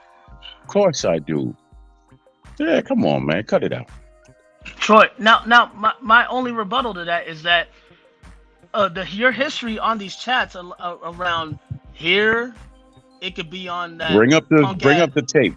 Bring up the audio. I don't want to hear about the history. I want to hear the audio of me being completely biased. Bring up the audio. I'm about to go through 8 to 9, 10-hour live shows just to find out. Everybody here heard you. Nobody does it. Nobody's gonna go through. Now, Troy, we heard on here. If you can't prove it, then it never happened. And I'm telling you that it never happened. It's witnesses here, homie. I'm a witness. Let me talk now. I'm saying on Mark's channel, on that bitch ass Fresh channel. I hope he's watching. You get what I'm saying? On H Money's, Troy. I see you get on Bloods. I see you get on there and talk about Joshua. I haven't been on Blood show in years. So Troy, let me finish. I see you get on there over the past couple or few years. I see you get on those channels, backing up Joshua when it comes to Wilder. I see you get on there backing up Dillian White, and that is okay. Troy, okay, that's my point. You get what I'm saying? I'm talking about when people, just like when Dillian White got his ass whooped, you know what I mean? I saw you on here trying to make excuses and rebuttal for him. I was not making no excuses. Troy, let him finish. Like you told him to let you finish. He let you finish. You did. But my only issue, Troy, and you're a cool dude, but my only issue with you is you try to get on other people and you call them fanboys, but dude, you fanboy. I never called anybody a fanboy. You ride hard. 30 seconds, man. Land your plane. 10 seconds. You ride hard. When it comes to all these other channels, I see you doing the same thing on everybody's channel. You do that a lot. But then at the end of the day, when you get proven wrong, you try to rebuttal and say, I'm just a fan of boxing. No, you're a fan of fighters also. We've seen you. That's all I'm saying. Okay, well, first and foremost, you ain't see me on all those channels you talk about. Probably you saw me on Fred recently. All the rest I haven't been on in years. I've been paying attention to me. So that's a lie. I've never called anybody a fanboy. That's a lie. And I have pushed for White all day long, and I will keep doing that because I see something in him. And I can't explain it to y'all right now, but I see something in him. So there you go. But I never sat here and said, oh, he's the greatest, and I didn't criticize him and all that. I have my opinions, and I give them. What you hearing is what you hear. But I've never once not criticized a fighter if I believe he was wrong, period. So you can't tell me that. Just like you were telling me that this one's my favorite, that one's my favorite. My favorite fight is Simon Brown because I have a personal connection to him. That's my favorite fighter, okay? Other than that, I love Mike McCollum and what he did, Holyfield and all that, but Simon sticks out. But all this other nonsense you've seen me on this show, on that show, how many years ago was I on there talking about Anthony Joshua and Wilder? Years ago, years and years ago. I have my own show, and I'm just dealing with big things in life right now, so I don't go on a bunch of shows. I come here, and I might stop by Fred to piss him off, and then, of course, I'm with Major Key, and that's it. You can't say nothing else.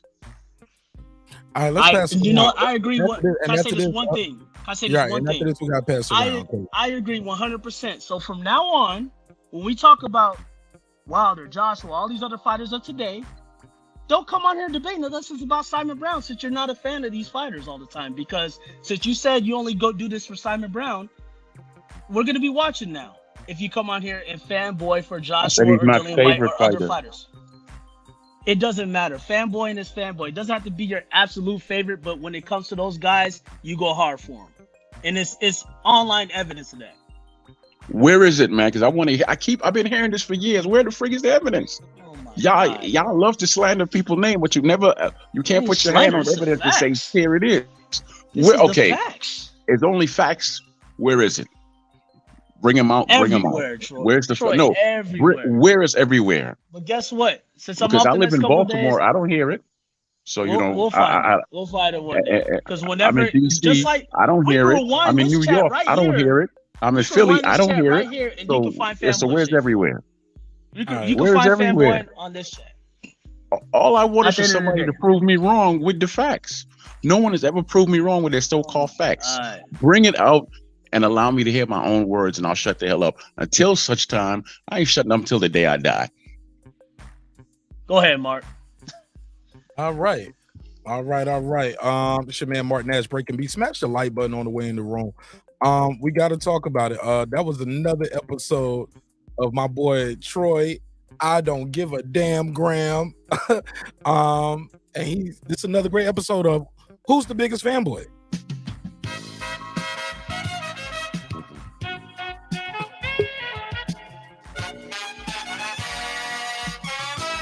All right, and we back. Got my boy the Boxing Scholar in the building. Reggie Owens is here. Troy, I don't give a damn, Mr. Graham. Rob G Films, and of course Deeply Goated is still here, and my boy DBevill the champ. Reggie, what you think of the fight tonight, my brother? Come off mute. Now, I thought it was a good fight. That's why I'm tripping off of people doing all this bullshit crying like they always fucking do. Like, it was a good damn fight. The guy scored 3 knockdowns against a guy who's a dangerous damn fighter. And he went in there and did his thing. He boxed. He moved around like he's supposed to. He ain't got to just stand in front of the guy. I think Andy made a mistake the last time he stood in front of a guy to try to trade with him in the Areola fight. And did he get the win in that fight? I think he was lucky to get a gifted decision in that fight. So going in here against Andy, Luis Ortiz, who's a very, very crafty fucking southpaw, he did the right thing to nullify a lot of what he did. And then you get people who are fans of certain fighters trying to discount the shit. He looked better against Andy Ruiz than Luis Ortiz than some of the top level fighters have. He took away a lot that Ortiz couldn't do to him. And he also showed that he got a great chin. Because regardless of people want to talk this age out shit, what's the thing they always say about heavyweights? The power is the last thing to go. And Ortiz moved very well. So I mean, I don't know what's the complaint that people are bringing up, because people expected him. Also, people weren't doing all this aged out shit when this fight was being made. They tuned in thinking that damn Luis Ortiz is gonna knock Andy Ruiz out. Now all of a sudden people crying. And this is one of the things why the fucking the things that are stated by the PBC and Showtime is that even though people want the fight and shit, people ain't gonna pay for this shit, because all these motherfuckers do is complain and shit. People cry about every fucking thing in the sport. Go ahead, Boxing Scholar. Man, somebody getting their cornbread took in the comment section. But yeah, man. I want to hear from all the people that said the fight was trash. Good opening statement, Reggie. All these small hats. Small hats. Shout out to Brandon Washington. I think the fight was. I wasn't that impressed with the fight tonight. I think like somebody said on the panel earlier, I think it was a stage. It was a stage for the Water. Water has a fight with Hellenius. Did he look like you know, normally when fighters have no fights coming, they'll try to build up the fight between them two. He got a fight coming up. He still got in the ring and start talking about Andy Ruiz. He looking straight past Hellenius. They already know what's up with Hellenius.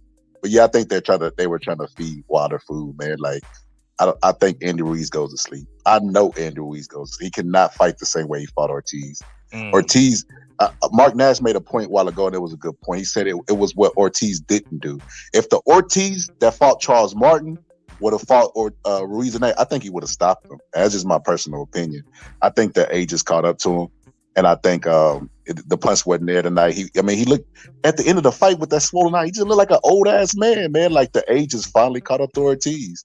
He dodged it long enough. Like he smiled in there. He told Andy Ruiz. Ortiz always look old. He's like Morgan Freeman. He's Benjamin Buttons. He looked old when he came out the womb. Yeah, that's true. That's true. But and opponents matter. Maybe the hand speed of Andy Ruiz, the shocking power, the punch he didn't see. After getting put on your ass in the 2 round and twice in the second round, you might be a little more cautious, right? Like, yeah, but you box, you know that, bro. You box. He's a QB. All of a sudden, he old now. He wasn't old when he fought Wilder. Everybody was calling him old back then, bro. Yeah. Nobody ever used that shit as a complaint for why he lost. Now all of a sudden y'all bring that bullshit up, like because he was good inside the fight, bro. He clearly declined. He declined inside this Ruiz fight, bro. It was a worse, he bro. Would have beat Ruiz ass, y'all wouldn't be talking that shit. Oh, fight Wilder again. Actually, bro, we would have said the same thing, bro. I thought look, Reggie, I did to go back. Said the same thing. Hold up, Reggie, I did this show after he beat Martin. They were saying the same shit. I was like, how did dude get a knockout win and y'all saying he need to retire? Well, yeah, but he got dropped a couple times. He got dropped with that jab. I was like, conventional versus southpaw, good positioning, got hit clean. These are heavyweight jabs too. It was a power jab.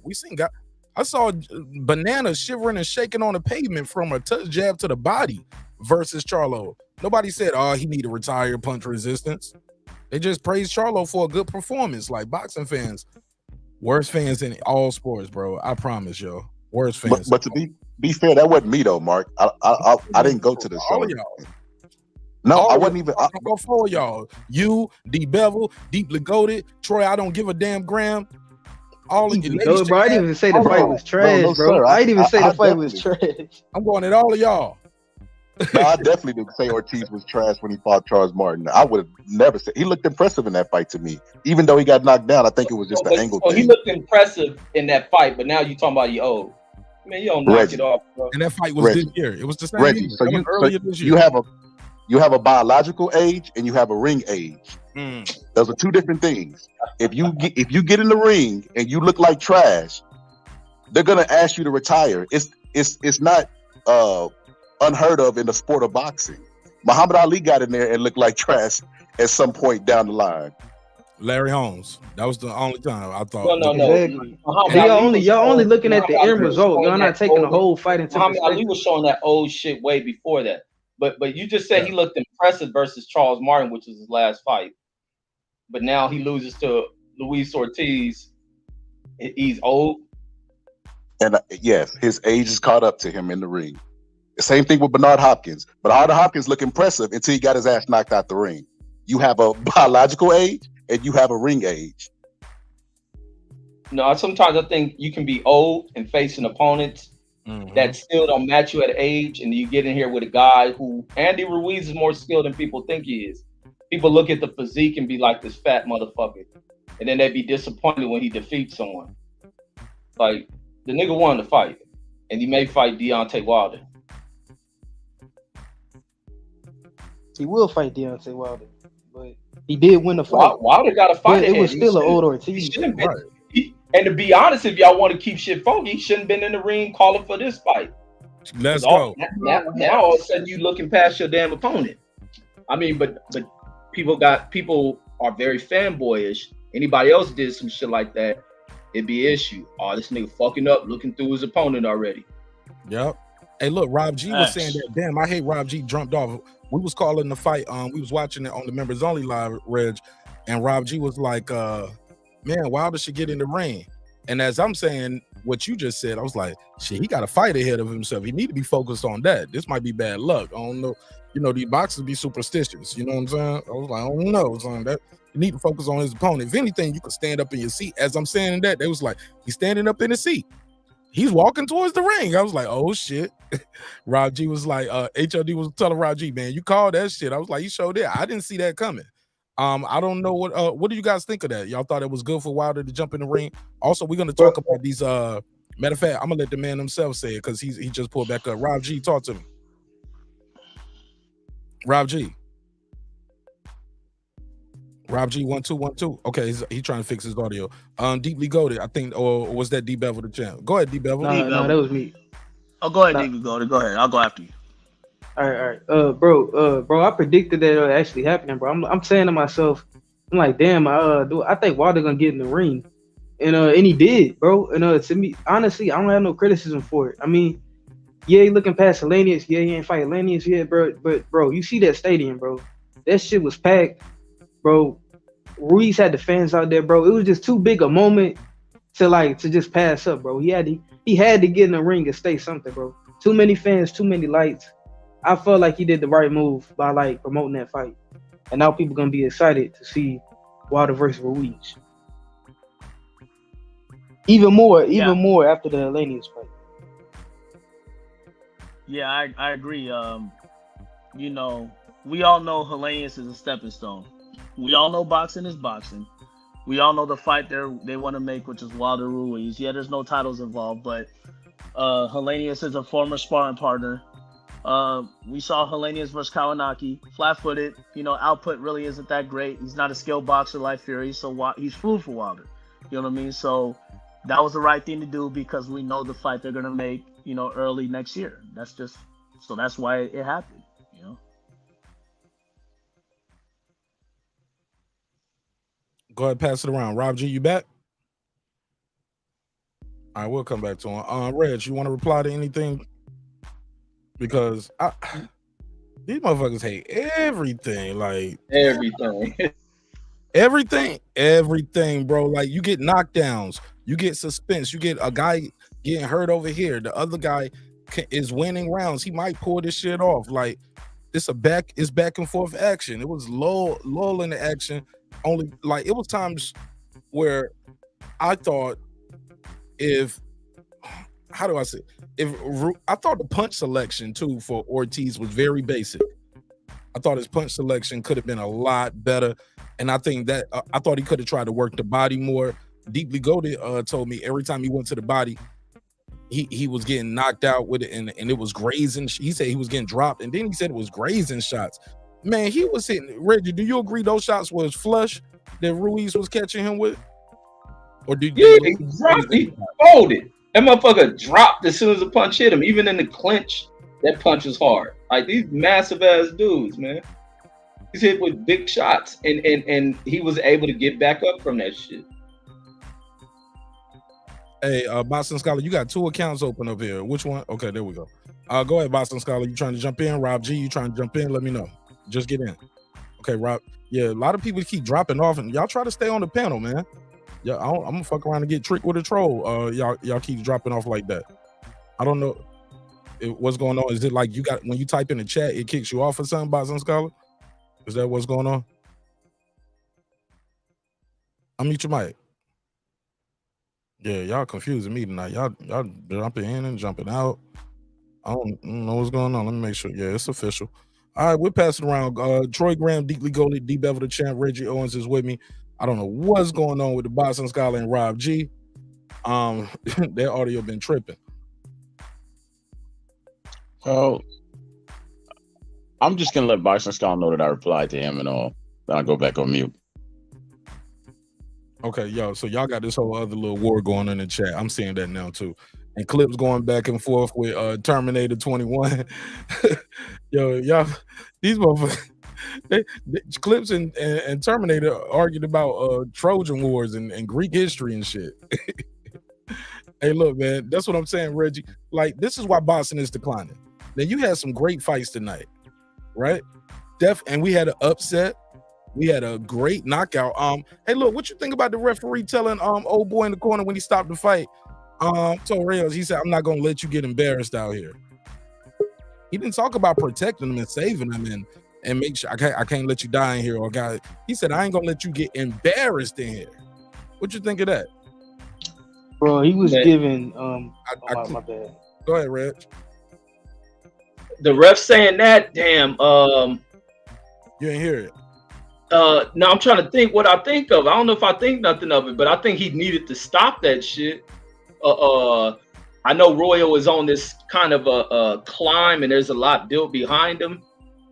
And you know that pride should have messed with the dude, but it was just like, man, you're not gonna. And it was like to the point where whatever he got caught with, it was like you're not gonna recover from that. I didn't even see that punch land. I thought Royal landed a punch on that other dude. I thought Roy, because when I see him throw like a left hook, I thought he cracked De La Rosa.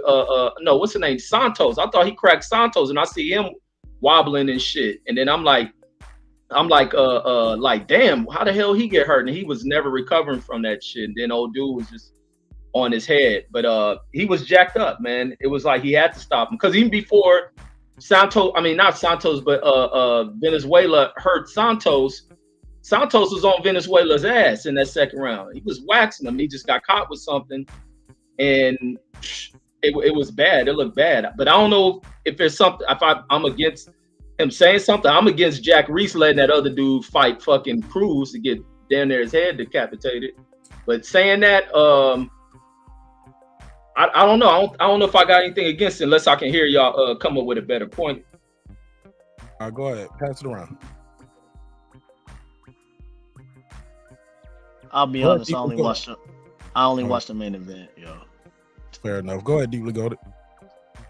Bro, no. When I go back and watch the fight, bro, I think I think that ref was kind of like paid off or something, bro. He was trying to give Rayo a lot of time to recover and shit from getting hurt. You know, like stopping the fight, you know, counting and shit, breaking stuff up. He was trying to give Rayo a lot of breaks inside the fight to get him to recover. But like Reggie said, he just got hit. He took too many hard shots early in the fight. You know, he got hit with too many punches that he was never going to recover from. And, you know, eventually caught up with him, and he got knocked out. I think the people that kind of looked out for Rayo, they kind of fucked him over with that replacement, bro. I mean, you saw that dude ain't look like a bum, bro. He was in shape. I think he had like fucking 12 KOs, 14 fights, only one loss. Nah, bro, that's a crazy ass leg replacement, bro. I'll say this too, deeply goated. That time that ref gave him that when he gave him all that time, he was supposed to, because he hit that man once while he was down. Then he hit him. He could have got disqualified for it. I think he landed 2 blows while the man was down. But the referee was right for giving him extra time. In fact, I believe the young man's supposed to get about 5 minutes to recover, like a low blow. The referee described it as a punch after the bell, but really it was a punch while the opponent was down. So he was right for calling the timeout. He was right for giving that man time to recover. What he was supposed to do was tell him how much time he has to recover. He was supposed to tell him that. But yeah, you're supposed to give that man some time. If you ain't gonna disqualify the guy, you ain't gonna end the fight. But yeah, that man hit him while he was down, clearly. You don't agree? I don't remember seeing. I didn't see it. I don't remember seeing nobody get hit while they was down. You don't Yeah, remember yeah. that? He was standing over the top, following him and trying to hit him. Y'all remember the when he took the point? Yeah, I remember that. You I remember remember why he took a point from him, but remember I why thought he it was took like the some point? BS. You Yeah, don't yeah. think Why he took the point? because he hit the man while he was clearly down. The man was He down. did. Hell yeah, he hit I him ain't while gonna lie, he I didn't see that. I ain't see that. I ain't see that part. I Hell just saw. yeah. I thought he just took the point for like just to give Rayo like some time, like Nah, give Rayo look. an edge. No, he hit him. He called a knockdown. He said it's still a knockdown. He let Reyes get up. Because the thing is, what Reyes don't know is if he didn't get up, oh boy would have got disqualified. And the fight would have been over like Darrell, like Montel Griffin. Because once that guy hit you while you down like that and you don't get up, yeah, it's a disqualification.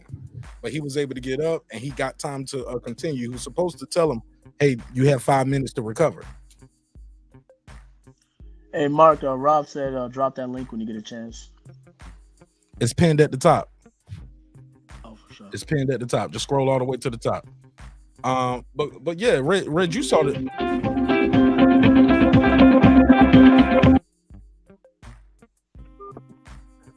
Rob G. What up, man? What's up? It's pinned at the top, Rob G. Hey, bro. Yeah, I was trying to join the panel, but I don't really know what's going on with that shit. Yeah. It's all good. It's pinned at the top though. Did you try from your Okay, phone or your word. computer? I'm on my phone. Cause you was on the panel earlier while we was doing the show, like the background shit. I don't know.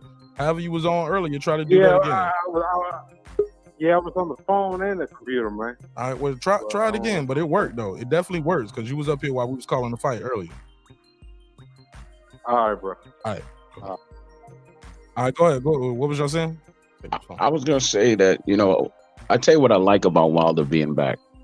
All his low-hanging fruit GED fans who blow up people in car vans are gonna come out the woodwork now and talk about they king. But the facts are the facts. The man hasn't won a fight in 2 years. And the last time we saw him, he put up a great effort, but he finished face first. He was making love to the canvas, y'all. So to still put him on a pedestal like, oh, he got this one punch power. Is he even the same dude? Does he want that firepower anymore in the ring? Because in order to land your punch, you have to take a punch. That's how it works sometimes. Is he still the same dude? Because he's actually come out his own mouth and said he don't know if he want to box anymore because he got everything he needs from boxing. He also came out his mouth and said he wanted to have a baby. Then he said I want to catch a body. Contradiction, man. But he's always fun to have around. He's one of them dudes that's fun, really fun for the sport, and gets people like me to go trolling and bothering people. I mean, he did. He said he ain't got no love for the sport, but I mean, we just seen him get inside the ring to promote an Andy Ruiz fight. So I think that might have made him back passionate about actually fighting. That's not a fight, though. That's just him walking in the ring and hugging Andy Ruiz. I don't see what the promotion was. He didn't say nothing. Anything that's earth-shattering. Did Troy just admit he's a troll? It sounds like it. What did you say? You heard him. No, actually, I did not. I did not. You said, Troy, you just admitted you're a troll. Absolutely. Okay. At times, yes, absolutely. That says it all. That says it all. Timestamp that boxing scholar. Timestamp that DBevill the champ because he gonna ask you for the evidence. We should make that a new drop, Mark. We should make that just like Small House. We make that a drop. And then you could timestamp all that proof you need to get where I've said this, that, and the third. Why don't you find that? Yeah, because trolls are hold fair Troy, boxing fans. Troy, just for the record, so you standing on it. Just say I'm Troy Graham and I'm a troll. No, I said that. Let me tell you what I said. I said Wilder is fun to have him back because people like me could go troll and bother other people now. So yes, I'm a troll. To change history. Yet no. Yes, I'm a troll when I have something to troll for. Yes, exactly. I'm not backing up from my statement. When I have something to troll for, I'm going to troll. So put it on the record. I'm Troy Graham, and I just did. No, I just said twice that I am a troll. Period. Yeah, I just said. I got nothing left to say. He admitted it. I got nothing left to say. Look, when I play this for him a year from now, he gonna say that ain't my voice. Say it. I am Troy Graham, and I'm a troll. Let's put it on the record, Troy. I just said I am a troll 4 times, Mark. And your name is Troy Graham. That's what my grandmama named me. All right, checkmate. Let's get it. There we go. We got it. And you know, Reggie, you know, what's all this talk about you ducking Fred, man? Man, did you see what Fred did to Kenny Porter, man? You think I'm trying to fight that motherfucker? He's ducking Fred. Never heard of it. Nah, I ain't never heard of that. I didn't see what he did to Fred. On the Fred. block. No. That's what's going on in YouTube Street. That brother be in the gym boxing training, man. I ain't got no training yet, man. I ain't fighting that dude, man. Man, you come to BMO, man. You know, we tighten you up over you know, you and my boxing. We tighten you up. I need some help, y'all, man. I need protection. I don't even hear the beat playing in the background no more. I need protection, man. It's a Hawthorne out here. Hawthorne no good. Yo, we still live? Can anybody talk? I'll mute your mic. You know, Yeah, I'd be scared. I'd be scared myself, Reggie. I'd be scared All right, myself this is from a weird. dude. Reg, I'd be scared Okay. myself. DBevill the champ. I don't hear you, so that must be me. I'll be right you don't back. hear me? Keep talking, DBevill. Reg, you hear me? Reg. Yeah, I hear you. Yeah, you good. I'd be scared. That was me. I'd be scared myself from a dude who got slapped with 5 fingers and didn't do shit about it, man. I'd be shook like a motherfucker, man. Man, you heard he carried that thing on him, man. I don't want to show it to away, and he got the thing on me, man. Facts. We know Fred got that heat, man. But look, Fred got Rick, that you heat. need to be worried because he might overreact next time because he don't want that to happen again. So as soon as he see you, it might be on site because I can't let this happen twice, right? Man, I got some good Nikes. Man, the real shit about it, like, man, if we whoop his ass, he'd sue us though. So there ain't no winning against Mr. Hawthorne, man. Like, he got the heat on him, and if you beat his ass, he'll sue you like a bitch that he is. You know what I'm saying? So smart man. That's how I'm gonna do my. While that nigga in the gym training that boxing shit, I'm working on my 40-yard dash. listen, y'all. You know, y'all don't listen. Let me tell you what you do. All you got to do is get some Fruit of Islam to follow you where Fred is, and watch him run out his clothes. That's all you gotta do. That's all you gotta do, man. Because they come in peace, but they firm, strong men. That's all you gotta do. You don't have to pause. I don't ever want you to hear somebody firm and strong. Come on, man. Those are strong brothers. All you gotta do is just show up with some Fruit of Islam and say, you know, and say, brother, you know, I have a bean pie for you, and watch Fred run out the restaurant. Now is this Troy Graham or Troy Graham? This is Troy. This is Troy Graham, man. All day, every day. I just gotta ask who I'm talking to. That's all. No one. Yeah, cause we got that on record. So Troy, how do we discern the two? And how do we not discredit you at the same time when you say? What do you mean discredit me? I don't understand. Because once you on record as saying, "Yo, I be trolling," I'm a troll. My name is Troy and I'm a troll. I'm gonna repeat my quote. I said it's fun having Wilder back, and I said something about his fans because now people like me get to troll and piss people off. That's what I said, word for word. You want to call me a troll? I agree with you. Hallelujah. Time step that again. He said he would. We didn't call him that. He said it. And yes, when it comes to this guy here, of course, because now all them channels are gonna come back out and not deal with the fact that this man hasn't won a fight in 2 years and he finished on his face, but he's that Kang and he's the greatest thing ever. I wish I'd get an interview with him, whether it's face-to-face or on the show. I wish I'd get an interview with that brother, man. I wish I could. I bet you won't tell him Fury was treating you like a little boy. You was Fury. Listen, I bet you. I bet you on the Wi-Fi. Yo, no, I didn't say that, Mark. Listen to what I said. I said that Fury's making Wilder wait like a good little boy. I didn't say treat. I said like a good little boy. That's what I said. Small hats. Small hats. Those are small hats. How many times have I told you that I don't back away from what I say? That's a reach. It's a reach. Go gadget arms on me. You reaching. It's the same shit though. More or less. Go ahead. This shit no. If you gotta quote me, you gotta quote me correctly. Troy smoking that good kush, man. That ain't shit. Go ahead, Troy. Smoke that shit, Troy. Troy, hey, look, man, be safe over there, Troy. Jamaican ganja right there, bro. Everybody can't smoke weed, Troy. You can't smoke weed. Period. Everybody can't eat. But you can drink the tea and you can put it on salad. Silent. Silence. Exactly. Shout out to everybody pulling up, man. Smash the like button on the way into the room for sure. Smash the like button on the way into the room. Rob G, your audio straight now? What's up? You and Boxing Scholar been playing double dutch all night on the live stream. Boxing Scholar ran away because he knew that he lied about that Archie Moore quote. Yo, that's crazy. You ran him off with that, yo. Matter of fact, he can't even enjoy the show no more. He's spending the rest of the night trying to find that clip. That's like it. It's like these guys like Archie Moore. Like, it's funny, like when I watch today's fans, right, talk about boxers from the past, it's like these guys wore oven mitts, freaking Bach. They fought 7 times in 1 year. They're like, oh yeah, well, real shit. It's like they fought like 30 times in 1 year. They're like, oh yeah, today's fight. No shit. It's a whole different era. It's like they brought up guys from the past. It's like to make a point from today.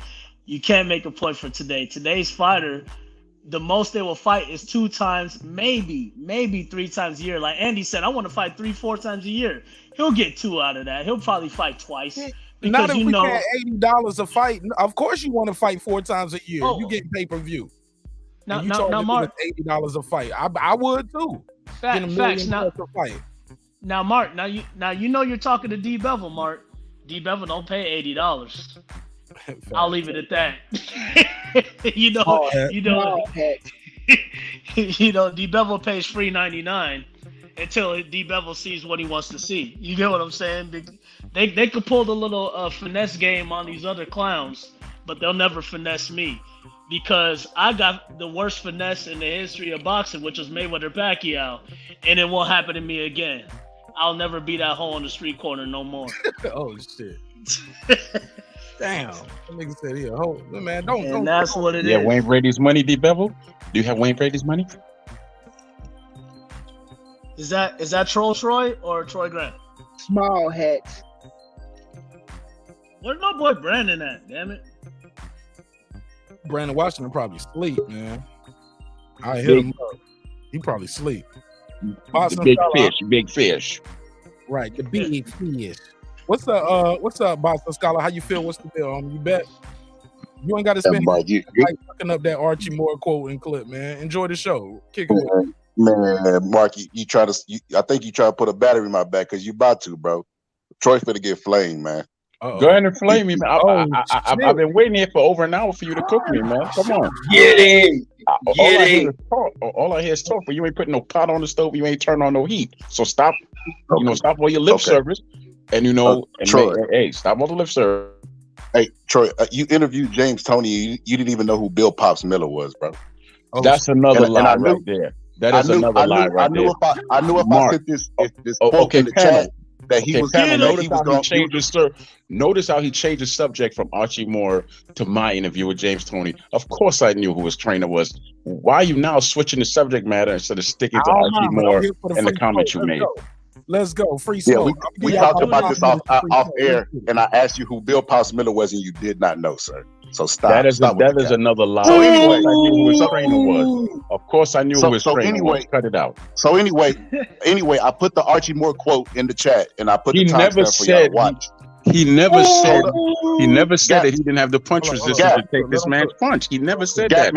I actually saw that live. You just recently watched that. I saw that show live when it came out. It came out in the 90s. Milk and I watched it live. Milk Dud, can I please talk? Ooh. So go ahead, Cupcake. Anyway, Cupcake.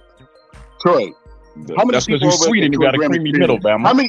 How many people over there at the Troy Graham Experience, Troy? I'm just curious. None right now because I've been I've been inconsistent, man. Because I'm dealing with some things, so I'm not doing my show right now. So you able to get these interviews with these boxers who we love, but you ain't able to get people to stay on your page. I wonder why. And there he goes switching the subject. Maybe the experience ain't as great as you think it is. You can't maybe the experience at Troy ain't as great as you think it is. You can't insult me. Look, you can't insult me about my page. You can't lie on me about who James Toney's trainer was. What you're doing is proving the fact that you lied about what Archie Moore said, because you have yet to produce the proof. It's been damn near 2 hours now. Story time. Okay. The first time I ever met Troy Graham on MarqNash's show, he And pulled notice up, he still don't and have the everybody proof was like, for Archie "Damn, Moore. what's up, Troy? Still don't have the We proof ain't for seen Archie you in a Moore." long time, Troy." Reg was like, "What's up, Troy?" He was like, "I can't say anything because I'm finna die." Everybody was like, "What the fuck? Troy, tell us more." I'm I not didn't gonna say say that that on either. the I've internet. never once said that. That's a I'm damn not gonna lie. tell you on the internet. After he brought it up, he said, "I'm not gonna tell you on the internet about that." I'm out of here. Let's leave the brother health out of it. Hold on. No. Let's leave the brother health out of it. Let him finish his lie. So look how many places he went already, Mark. No. Look how many places he went. He went to James Toney. He went to my health. He went to my show. But he's yet to produce the Archie Moore quote that you said the man said. Why are you running away from, your own words? Produce the quote and stop running. Okay, honey? What did he say? What did he say, Troy? He did not say anywhere in that video that he didn't have the punch resistance. If it was in there, you would have played it already. You would have played it already and shut me the hell up. It's not in there. It's not in there, brother. So please, actually, I can't even call you brother. I'll call you stepbrother. Like I said, it's not in there anywhere, which is why you have to go all over the place thinking you're hurting me. I have the thickest skin in the world. Okay, my show sucks. My show sucks right now. My show sucks right now because I'm inconsistent. Who beats off with his socks on. Is that true? Say what to who? You strike me as a guy who beats off with his socks on. You go lock the door, put your socks on, and beat off. That's what you strike me as. The only way you would know about that is that you do it yourself, and you probably do it in front of your wife. If Dylan White was lifting weights, would you whisper in his ear, "You could do it"? And you probably know about that because you were probably in juvie and they had you doing that. Troy, he got you on the ropes. You better shoulder roll. Troy, you expose yourself as a fan. You say, "I'm not." Back and forth real quick. Troy said, "I'm not a fanboy, but it's just something about Dylan White I like. I can't explain it. And I don't give a damn what anyone has to say about me." I don't give a damn what everyone has to say about me. You sound real sexy talking about another man too. Whoa! Oh, I'm out. He won. Pause. Man, you're making this sound like this is boxing after dark. For grown ass folks. That's what you're making it sound like. You made it sound like that. What's your point though, D Scholar? Where's the quote that you said you put in the private chat? Because Archie Moore never once said, "I don't have the punch resistance." So where's that quote? Please produce the quote and shut me up, embarrass me, crack my face. Troy, you the scholar, bro. You won. This is the equivalent of me and playing basketball. And you like grinding up against me, bro. You won for the night, bro. You won for the year, bro. Small hats. Why is everything sexual and male sexuality with this cat? Do you have a fetish for men's backsides? What is? Troy, didn't you talk about Wilder twerking before? Everybody talked about him twerking, so yes, I did. Why is it sexual, Troy? I said he was a twerking champion. I did say that, yeah. Why are you talking about a guy twerking, Troy? Why are you asking? You said everybody's. You like how he try to flip it? Yeah, he try to flip it.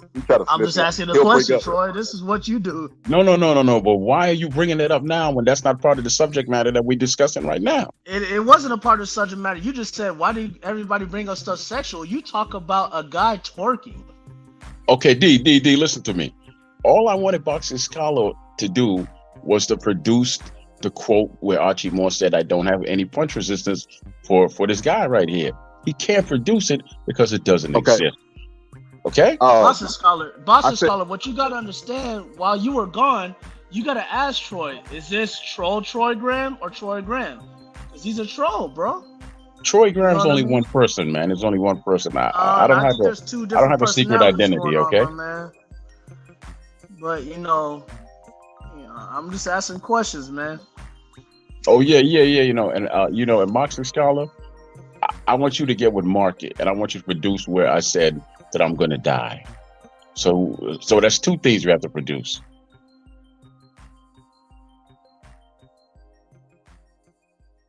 You see how the music just died, Troy? That's what you do to the environment, bro. Like you're like Eeyore from fucking Winnie the Pooh, bro. Like you have a dark cloud. You search arguments and everything, bro. Like you just have weird energy, bro. Like you the type of nigga that like fuck up everything. Like we all freestyling. We all freestyling. You'll come in and be like, yeah, grab a nigga balls. We're like, what the fuck? You like a period, bro. Bitches hate when you come around, man. Wow, that is so Troy, original. give up, I've never man. heard You that ain't got before. no jokes, Troy. Troy's I don't a have no cop block. jokes. Troy's a cop block. I don't. You know The what I'm saying? hold on a second, D. You know, it's me and this dude over here. All I want to know is why you talking about so many subjects, but you can't produce the quote. Where's the quote, brother? Because that's where this stems from. That's the root of this discussion. Where is the quote? Where is it? I posted it in the chat and I put the He timestamp. never What do you want me to do? He never said I couldn't take this man's punch. He never said I don't have the punch resistance. He never said that. He So never what said did he that say, in that though? video. What exactly did he say? Stop telling me what he didn't say that I said. Tell me exactly what he said. He simply said that the man can punch. He never once said that I don't have the punch resistance. He never said those words ever. You didn't watch it. You didn't watch it. You I talking already shit. watched it You didn't 100 watch times when it first came No, you out. didn't. He never No, you said didn't. I don't. Okay, Is he this never the used the Can I words play punch this for, resistance is in this there. because I can play this audio and we can dispel this right here. Yes, please do. Please do. All right, Boston Scholar, I got 2 links in here. Which one is it? Well, you don't lost the link now because you don't beamed out. So I'm gonna put the link in the private chat. No matter of fact, I'll just test it. Hall of Fame to fight for the title because This is the one that say Archie Moore talks. Is this the one, Boston Scholar, or is it the other one? Okay, the other one says the legend was The first one is him talking about his retirement, and then the second one is him talking about the knockdowns. Like the legend was he was knocked down 8 times, but he cleared it up. He said it was 4 apiece, so it was 8 knockdowns total. So Troy still was wrong. no, but We were but the thing was about him saying his punch resistance, Boston Scholar. Go watch it. How many I mean, knockdowns? We knew. Like, yeah, that Troy was arguing about the thing in the knockdowns debate. also, Mark. Yeah, He was arguing with me about that. That's another lie, Boxing Scholar. That's another lie. This dude opens his mouth and tells lies. I was saying to you that he never said he couldn't. He didn't have the punch resistance, which is I'm gonna put a what timestamp on the stemmed- playback. Okay. He said it was 3 knockdowns. Actually, it wasn't several knockdowns, and he never said I those never things. talked You're about lying. the knockdowns. Boom, motherfucker. I never He did talked say about that. the Boom, knockdowns. goddamn. Never. Hold up, Rob G. Your audio's working finally though. We got you now, Rob G. Boom, you're right. Let them finish this back and forth. Go ahead, Troy. Go ahead. No, Rob. I'm saying the man is sitting there lying because he lied from the start of it when he said Archie Moore said, I don't have the punch resistance for this man's punch. That's why he came in and he went all around the world because he has no proof to back up what he says. I say a lot of things and I stand by them. He can't stand by nothing he says because he's a liar through and through.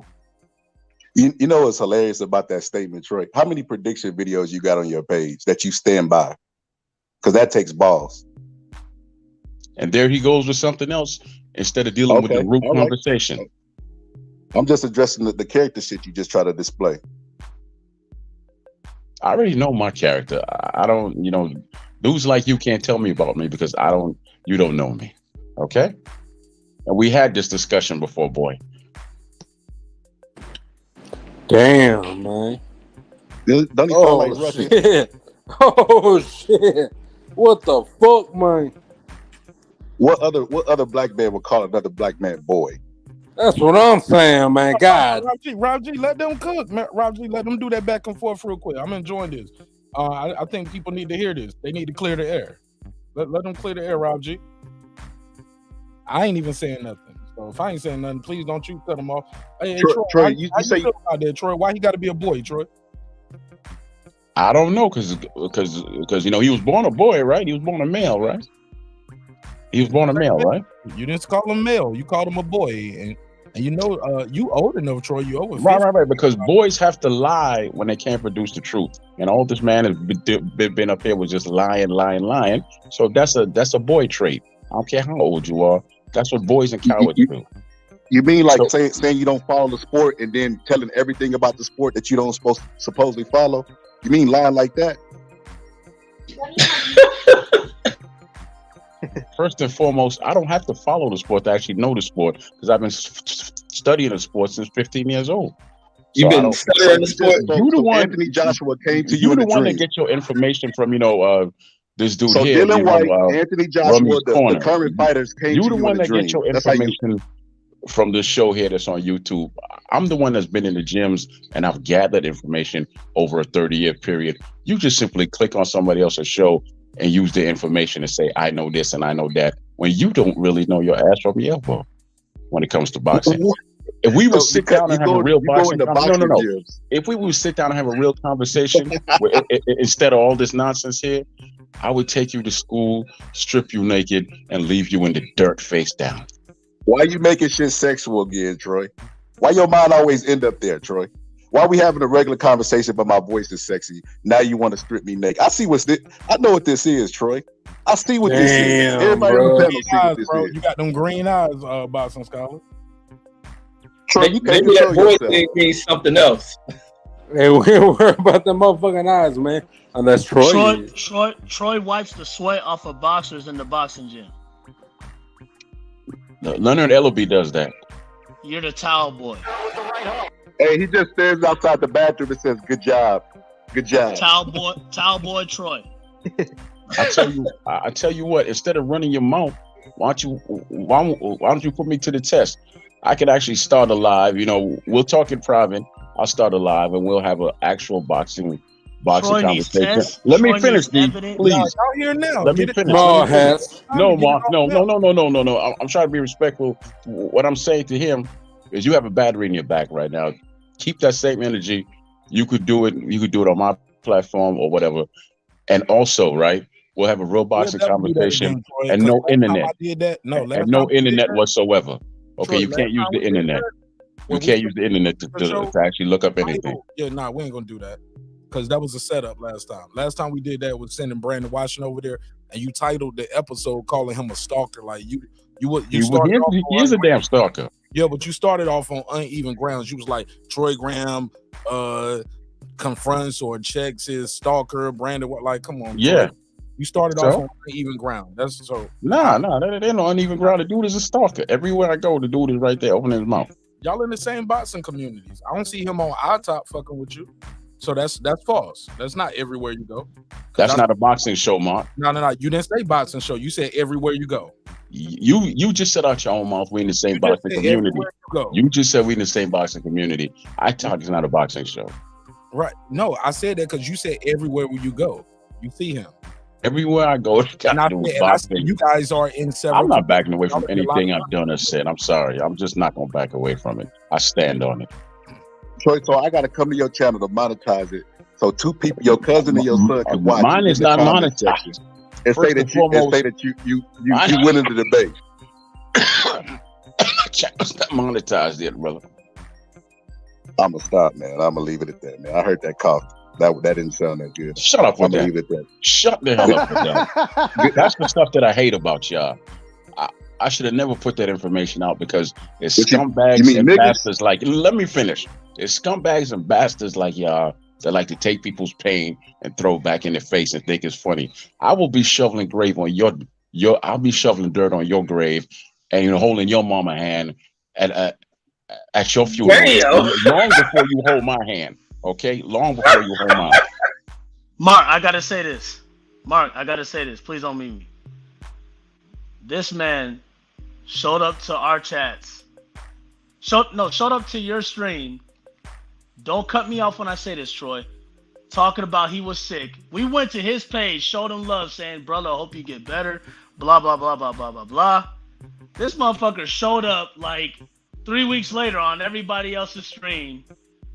Wasn't shit wrong with this motherfucker. Now he's back here talking shit as if like we don't know what's as wrong. if like we don't know because he's a lying sack of shit. That's why we don't know what's wrong with him. What am I lying about, D? He's a lying No. sack of What am I shit. lying about?